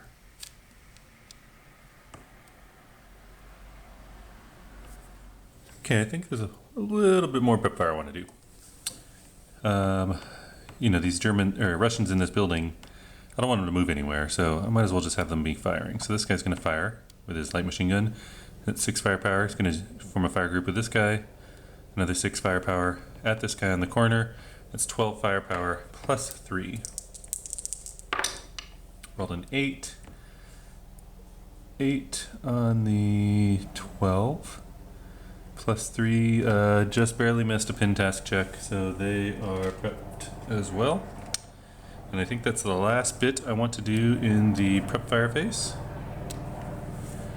And so we'll go ahead and move on to the movement phase. One unfortunate thing is getting pin results on this might seem good, but those pin markers are going to come off at the end of the turn and those guys will be ready to move into the building. So maybe there's a little hope for the Germans. Okay, movement phase. Trying to decide how I want to try to pick the defense part over here. First of all, I want these guys up here to move into this building. This guy got broken by the sniper, great, so they can probably get in. But I think this guy could see them, yeah, along the hex spine. So he can see them if they venture out. So I probably should attack them first. And that means we got to do some building stuff, moving in buildings here. Before I do the attack though, because this feels, you know, sort of thematic here, but I want this guy guarding the prisoners to move here. It's 1, 2, 3, 4, 5. So he probably should show you what the heck I'm doing. So he's going to take the prisoners back there. Now, one thing I forgot about when I captured that guy is if I was using the optional prisoner interrogation rules, I could have interrogated the prisoners. They might have revealed like some units in a concealed position. Of course, they're German, so there weren't a whole lot of concealed positions. And I think that rule is cool, even though it might be a little goofy, but I would probably play with that normally if my opponent was cool with it. So anyway, I think... Oh yeah, so that guy prep fired. Okay, so might be wondering, did I screw up here with this broken guy here being adjacent to this guy? Well, he's not capital A adjacent as in the rules, which means he cannot conceivably advance into this German's location, or vice versa, because this guy's upstairs. So he technically is not adjacent, and so does not suffer fail to route rules. So anyway, so I need to try to pick this apart. So one thing I want to do is go upstairs. It's a 2-hex building, so each hex is a stairwell. I think first I'm going to have, how many guys do I want to move? I think I'm going to have one guy move along the ground floor to here using assault movement. So he's underneath. So these guys can fire down the stairwell at him. Let me see what their situation is. Got a heavy machine gun, or medium machine gun, and a 4.67. So I think we're going to have the 4.67 use its inherent firepower to fire on these guys down the stairwell. That'll be +3. They're not moving in the open, and they're using assault movement, so it's just a straight +3. This doesn't sound like a very good attack, does it? See, there's 2 more guys coming. That's why I want to hold on to that machine gun. Maybe instead, I should just have the machine gun fire. It'll be a 5 firepower, and I might get a rate of fire. That'd be better. So just machine guns firing. This guy's going to direct the machine gun, so I'll have to remember that. It's going to fire down the stairwell. That means its covered arc is going to be pointing straight down the stairs. Oh well, we're going to do that. 5 firepower, +3. Rolled a 5. Okay, that sounds good. They did not retain rate of fire though. A 5 on the 5 column, +3. Pin task check. By the way, the pin task check was this one, I think. Yeah, it's blue. I'm not sure why that is. This is the incremental infantry fire table. I need to go see what a blue square means. In the chapter notes for the incremental infantry fire table, it says those blue squares are like an optional rule to the optional rule of using that table, saying they only apply to unconcealed units. So if this unit was concealed and it wasn't a blue one, its concealment would be stripped. So if it was a blue pin task check, the concealment would not be stripped and it wouldn't even affect the unit. So that doesn't apply here though. So it's a pin task check. These guys have a 7. Rolled a 12, so they are pinned, unfortunately. Okay, and the machine gun and leader have fired, so we'll go ahead and throw both of them under a first fire. Well, I guess I need to offset it like this, so we still remember the 4.67 controls the machine gun, so they've first fired. Okay, so even though the guy's pinned down here, he's below this guy down the stairwell. This guy can now no longer trace a path out to the ground level of the building, free of enemy units. So all these guys upstairs, they are encircled. Now, encirclement rules also apply to when you're being fired at from multiple directions, basically if you're like surrounded. But in this case, it's if they're not even being fired at, they just can't trace a path. So by being encircled, their morale level is lowered by 1. And when they fire, it's +1, I believe. And if the first hex they move into, they have to pay double the movement cost. So they are hurting. So that's why I moved that guy there. So next, both these guys as a group, is that what I want? Are going to move upstairs. Now I need to make sure I don't forget this. They attacked with a 5 down the stairwell. Oh man, I'm just totally screwing up left and right. So that was a point blank attack down the stairwell. So I should have rolled in a different column. And then what I was going to say is I need to get my residual firepower out there too. So let me review what the die roll was. And then double check. I doubt that guy's going to be pinned. Okay, so instead of a pin task check, they should have made a normal morale check. So let's see what that is. So their normal morale check would have, they rolled a 12. So it would have been they would have broken and degraded. So they would have degraded to a conscript level quality, broken, but then when you roll 12, you take a casualty reduction as well. So they got really messed up there. And I guess the question is, would these guys still be encircled by a broken unit downstairs from them? Okay, so it turns out that they are not encircled. It has to be an unbroken unit that it can't, that it traces through or fails to trace through. Okay, so that's unfortunate. And a 10 firepower attack would have been the 8 normal infantry fire table column. And half of that is a 4, so there's 4 residual firepower down there. So if I wanted to try to cut them off by moving another unit in there, they would have to undergo a 4 firepower attack. This isn't working out so hot. Okay, next I'm going to send one guy upstairs. So he's using assault movement to carefully move up these stairs to here. I just took their first level off to the side here, but so we got the machine gun here. It's pointed down the stairwell. So this 4.67 is the only thing that can fire over here. So it's going to fire. It's going to fire at point blank range. That's 8 firepower. His firepower is doubled, and +3 for the stone building. Rolled an 8. 8 on the 8 column. It's a normal morale check. These guys have to roll a 7 or less.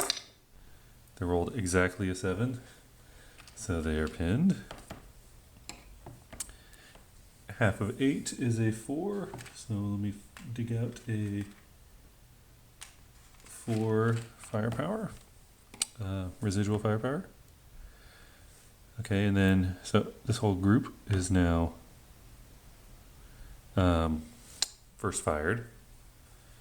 I guess I'm just going to have to remember the machine gun was pointing down and was directed by a leader. So my next guy, so these guys are pinned, so they are contributing to these guys being encircled. Not really sure what I want to do here, though. I think these guys are going to move into here at risk. So they're going to undergo a 4 firepower residual firepower attack. See how this goes.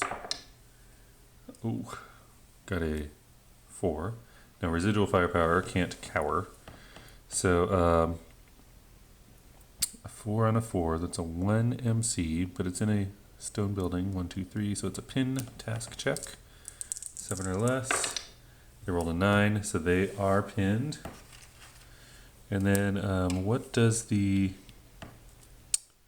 guys upstairs, what do the guys upstairs want to do? I think the machine gun is going to fire using sustained fire because it's already first fired.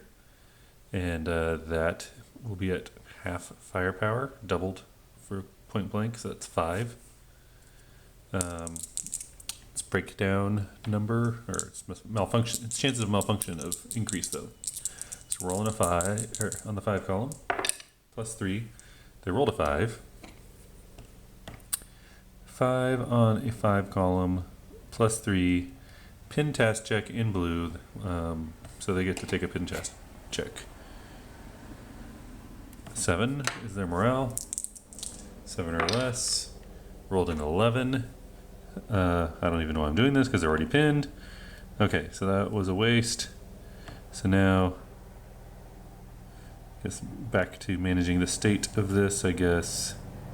These guys down here have only first fired. The machine gun has... Machine gun has final fired. It did not break down. Okay, so what the Russians wanted to do was basically get in a position to clear that building. That is not happening. Okay. Let's get some more moves going on here. Guess we'll focus on this building down here. So these guys can't be fired on by that other building now because maybe they couldn't have anyway, but they can only fire at adjacent units now in their current state. So what do we want to do here? What kind of assault? Got this guy with the 2 light machine guns. Got 3 guys here. And then the Germans, there's 2 broken Germans here and an unbroken one. So they are undermanned right now. I have enough Russians to overwhelm them, but I could also take some losses. Well, let's see. For starters,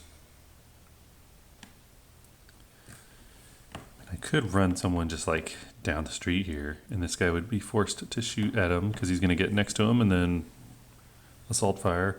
Or maybe this guy can move in here. They'll have to deal with him. He'll be adjacent.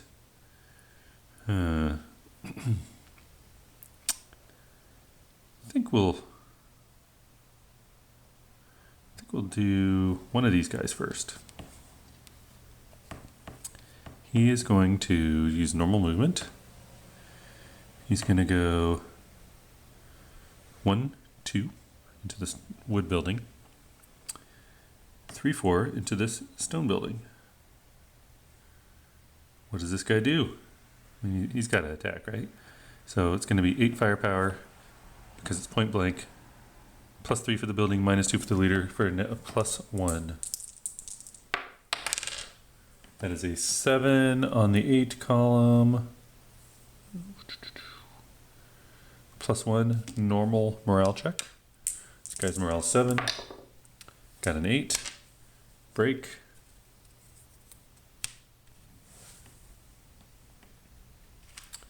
That was 8 firepower. Half of that is 4.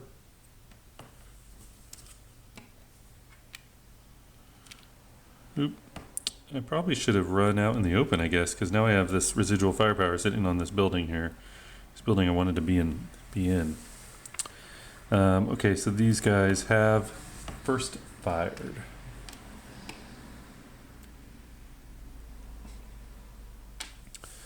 So maybe my next move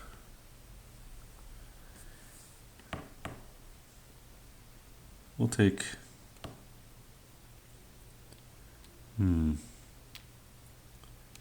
we'll take another guy. He's gonna use non-assault movement 1. And he's out in the open, but cannot be fired upon because the closest enemy unit is this guy. This guy's first fired. Go ahead and go 2. I mean, he's got to fire, right? He only spent 1 movement point to enter this hex, so he's going to do a subsequent first fire. Firepower is half to 2, doubled for point blank, so this is a 4 minus 4 minus 4, 2 for the leadership, 1 for moving in the open, 1 for non-assault movement. That's probably really stupid. 4 minus 4, rolled a 3. 1, 2, 3. So I can't even go as low as my -4 modifier would cause. Dead. Boom. So that was stupid, but you know, I'm learning the game. So he's final fired. Okay. Now he can only fire at adjacent units. Man, this is not really what I wanted. I should have tried to absorb fire out here in the open, I think, rather than get residual firepower in here. Okay, we're doing it though.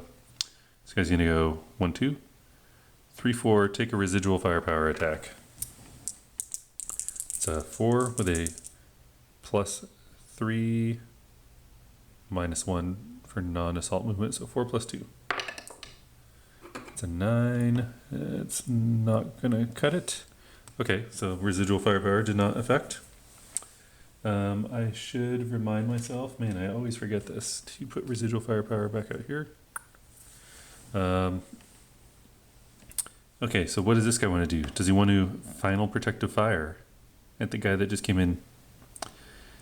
So if he does, he risks breaking. His morale is 7. I think he's got to do it. He's going to final protective fire. Yeah. So his firepower is 4. It's going to be -2 for the leader, +3 for the building. So it's a total of +1. Roll a 5. 5 on 4, +1 normal morale check. By the way, a 5 morale successfully passes, so they don't break in their panic to attack these guys. Normal morale check. We'll do the leader first. 9. He can't lead himself. He rolled a 7. Okay, then the guy below him, which I think was a 7, he rolled an 8. -1 for the leader, so 7. So he is pinned. I don't need to adjust the residual firepower. Okay, got that. This guy here, he's just going to stay out of it. I think he's just going to move using assault movement 1 space. He's in position to do a little really poor spraying fire on these guys over here. So they have the option of attacking back. As he moves, I mean, that's 8, range is only 3, so be half to 4, then half again to 2, make a fire group with this guy, half to 2, that'd be a pretty poor attack. They will not attack.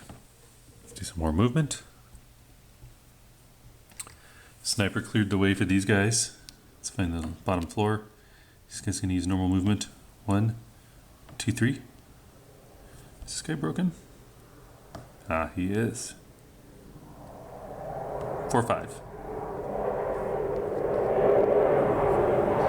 Let me hide the F-18 noise. This guy is going adjacent. Cause this broken unit to automatically go desperate. I think I may have had another one in there somewhere, but yeah, I did.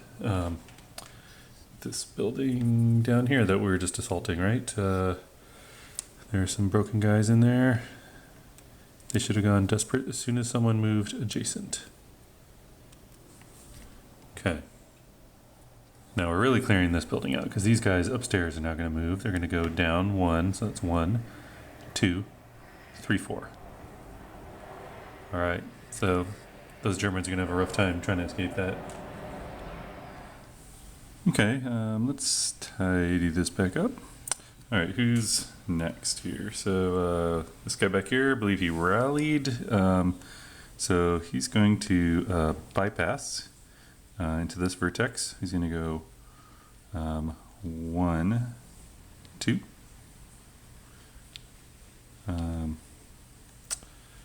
As a reminder, bypass, you enter a vertex that's clear, move along up to 2 hex sides for only 1 movement point, or more than that for more movement points.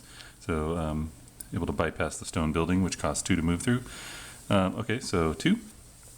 And let's see, where did I want him going? I guess he's going to go bolster these guys down here. So 3, 4, 5, 6. And go join these guys.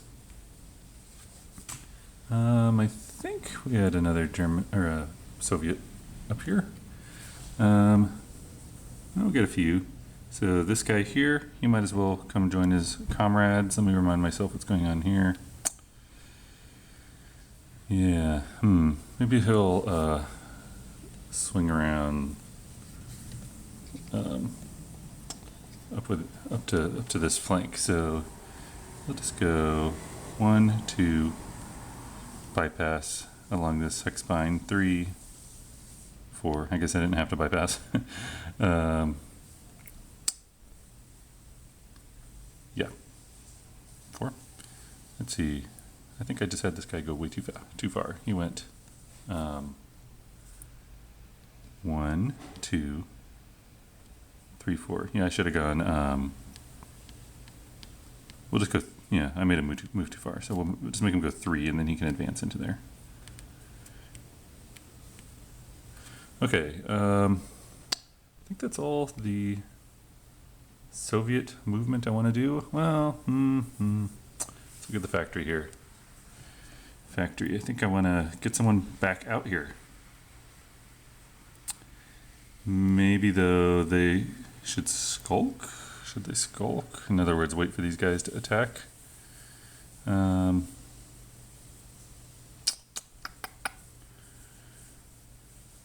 Yeah, I think they'll wait for the formal defensive fire phase to finish. So I think that's the end of the Russian movement phase. We'll go ahead and take off all the green markers. Now for the German defensive fire phase, we're looking for Germans that have not fired. Let me just remind myself, I think this stack down below fired. They're pinned. What else we got in there? Oh wait, those are Soviets down below. Okay, so I think the only Germans we got going here are these guys over here, these pinned guys. So they might as well use their defensive fire. Let me remind myself what we got here. There's a medium machine gun there, light. Maybe these guys will combine into a fire group. That's 8 firepower. It's going to be +3 against this stone building, going for those guys with the medium machine gun. Rolled doubles, it's an 8, so it drops down to a 6 on the firepower column, and an 8 roll is a pin task check, but +3 then goes beyond that. Okay, so they failed. And there's only really a couple more guys that can do this stuff. I probably should have had these guys fire first. So we got a heavy machine gun with a squad. I don't recall if I've been following the rules correctly, but when a half squad, I should say, fires a support weapon, they can't use their inherent firepower. So they're going to fire this 7 firepower, -1, +3 for the stone building, so a net +2. 7 column. Rolled a 7 on the 7 column. +2, that's a pin task check.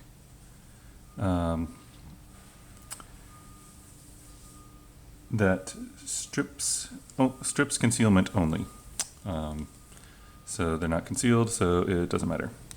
And I'm sorry I got that incorrect. So if you're using the incremental table, if a blue means you only, it doesn't affect concealed units. Well, these guys are not concealed, so we'll go ahead and roll a pin task check. Rolled a 6, I assume they are good there. Yes, their morale 7. However, a 6 potentially triggers the German sniper. Let's roll in for a 1 or 2. Rolled a 3, no sniper activation. They also did not retain rate of fire over here, so there we go there. And then looks like this is the final attack here, so we have 4 firepower there. Ooh, this could be pretty good. Maybe they'll all attack the same guy, so no, I think this stack is going to attack. So that I can use the benefit of the leader. So we don't use this half squad's firepower. They're manning this medium machine gun. That's 5 firepower, plus this half squad, and that's 9. -2 for the leader, +3 for the location. So 9 firepower going in. Rolled a 6. 6 on the 9 column. This is going to be a +1 because the leadership's so good. That's a 1 MC. Go ahead and roll the 1 MC. Okay, they rolled a 9, +1 is 10. I keep forgetting their morale levels, also +1. So they failed by 8, so they don't degrade, but they do break.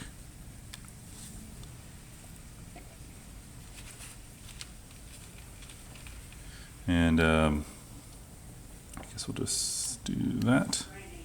Prep fire doesn't matter. Okay, and these guys final fired. Let's see. So they triggered potentially the Russian sniper. Let's go because I rolled a 6. We're gonna roll 1 or 2. We got a 5. No, a 2. A 2, so where is that Russian sniper? Oh, he's wreaking havoc up here. We're gonna do black is direction. Okay, so direction's gonna be 2, distance 5. Okay, so it's gonna go this direction 5. We just hit here. The closest unit is this unit here. So since the level 2 sniper, a die roll of 2, this guy's broken.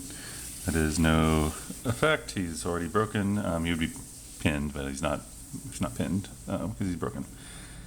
Okay, the last little bit here is this guy hasn't fired. I don't think I want him to fire. What about these guys here? Well, you know, there might be something worth firing here. Let's check this out. So if these two guys formed a fire group to attack here, looks like we have a 2 firepower guy cut in half for being pinned, doubled back for point blank, so that's 2. Then we have an 8 in here, cut in half for being pinned, with a light machine gun, so that's 7. So 7 plus 2 is 9. That seems decent. 9 plus 3. Rolled an 8. 8 on the 9 column plus 3, that is a miss. Okay, I'm calling that the German defensive fire phase. Okay, time for the Soviet advancing fire phase. Let's see if they can clear some guys out here. We'll start with these guys here. Let me remind myself what we have. Oh yes, they're pinned. Oop, some markers, forgot. Pinned, so he would be firing at half firepower. That's 5. For being advancing fire, so 2.5, but he's pinned, so 2.5 again, that's 1.25, but he's got, what's that called, assault fire capable, so you add 1 to it, that's 2.25, and then round up, so 3. So 3, did I do that right? Oh, plus point blank. So let's do this again. So we'll just say point blank sort of cancels out the pin. So this guy's 2.5, add 1, 3.5, round up 4. So a 4 with a -1 plus 3. I'm just going to do it. 4 minus 1 plus 3. That's not so good. I rolled a 10, 2 5s. It's gonna, let's see, 4 drops down to 2, the 2 column. Yeah, it's a miss. Okay, so those guys are done. I should have fired these guys with them. Well, that's my mistake. What do we have up here? There's a bit of a mess going on up here. I think these guys, 10 firepower, plus 3. We'll do that. Actually, I'm sorry, 10 cut in half. That's 5. But actually add 1 to each of those halves. So let's see. So it's 2.5 and 2.5. Add 1 to each. That's 3.5 for each. 3.5 plus 3.5 is 7. Doubled for point blank. No, let me do this again. Messing this up. All right. Each of them is worth 5 firepower. Cut in half for advancing fire. Doubled again for being at point blank, so they're each at 5 firepower. I add 1 for assault fire, so that's 6 each. That's 12. That's a good one, because you're good at close assaulting. So 12 plus 3. Rolled a 7.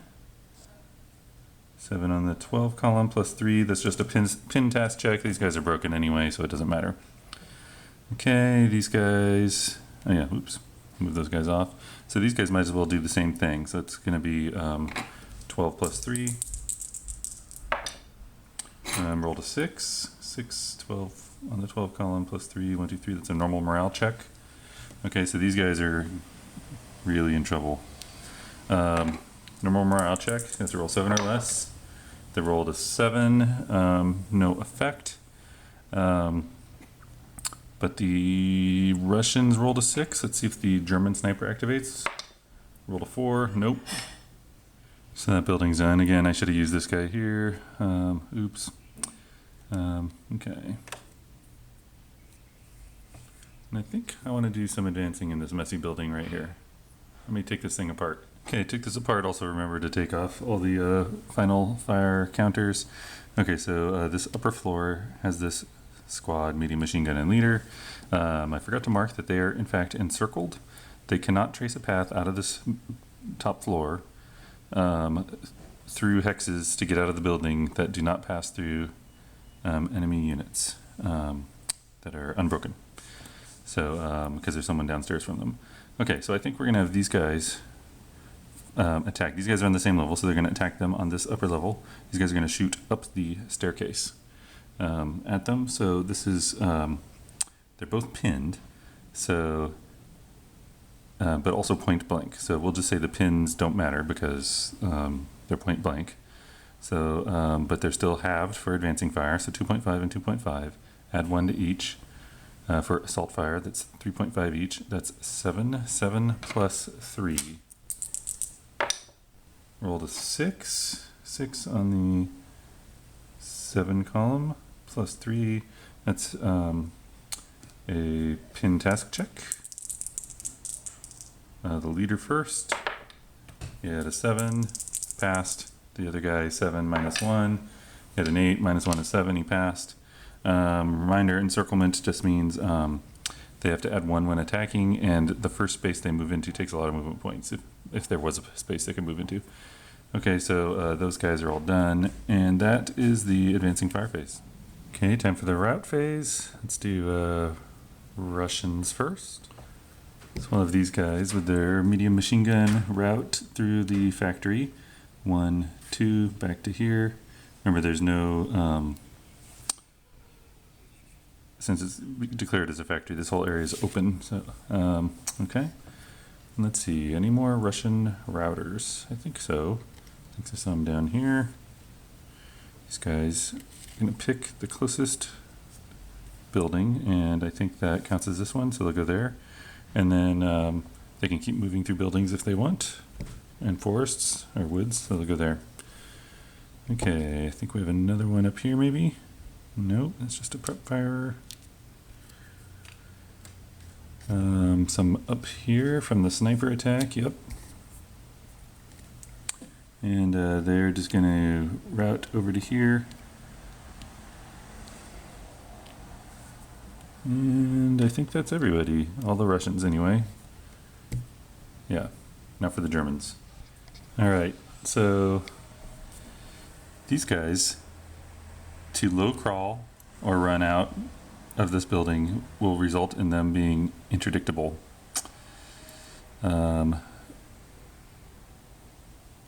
Because they're they're adjacent to enemy units right now. So rather than attempting to low crawl out of here, they're going to surrender.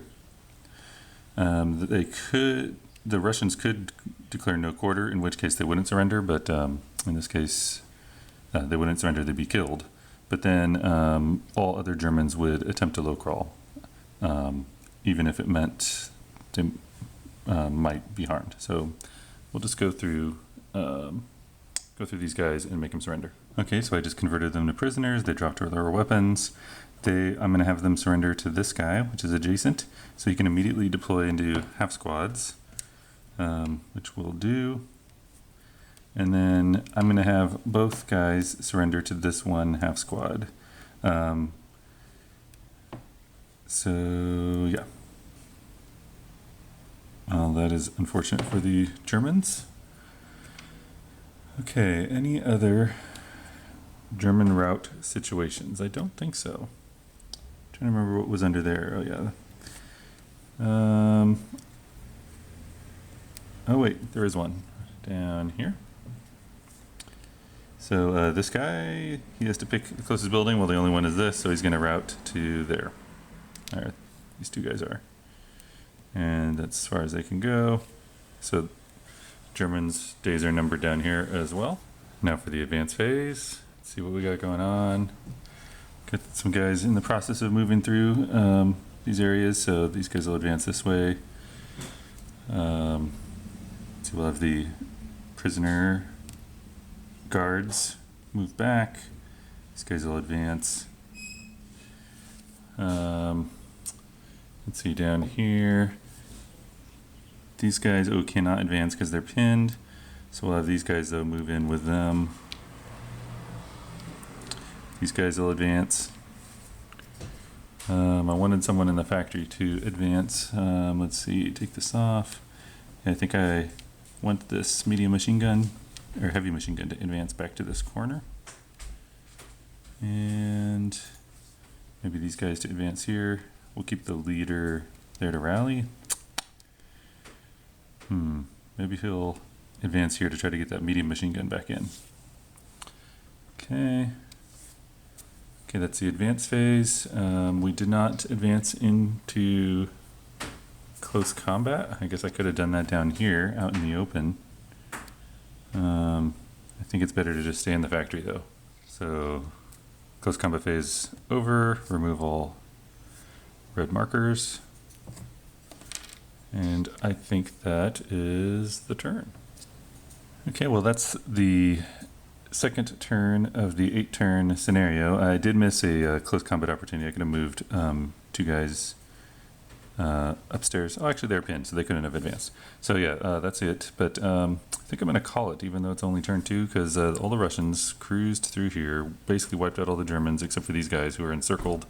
These guys who are about to be destroyed by the stack coming in. These guys, they have nowhere else to route to. Over here, the main assault force could theoretically get back together and try to get into here again. Got a little bit of a chance here, but there's still a lot of Russians in there. I don't see a way for them to win. Very slight chance. Also, I started filming this 2 months ago and started and stopped multiple times during that time, and sort of lost interest in the scenario. Just didn't have enough continuity, so I'm going to call it, and then we'll get some other videos up for different things pretty soon. So thanks for watching.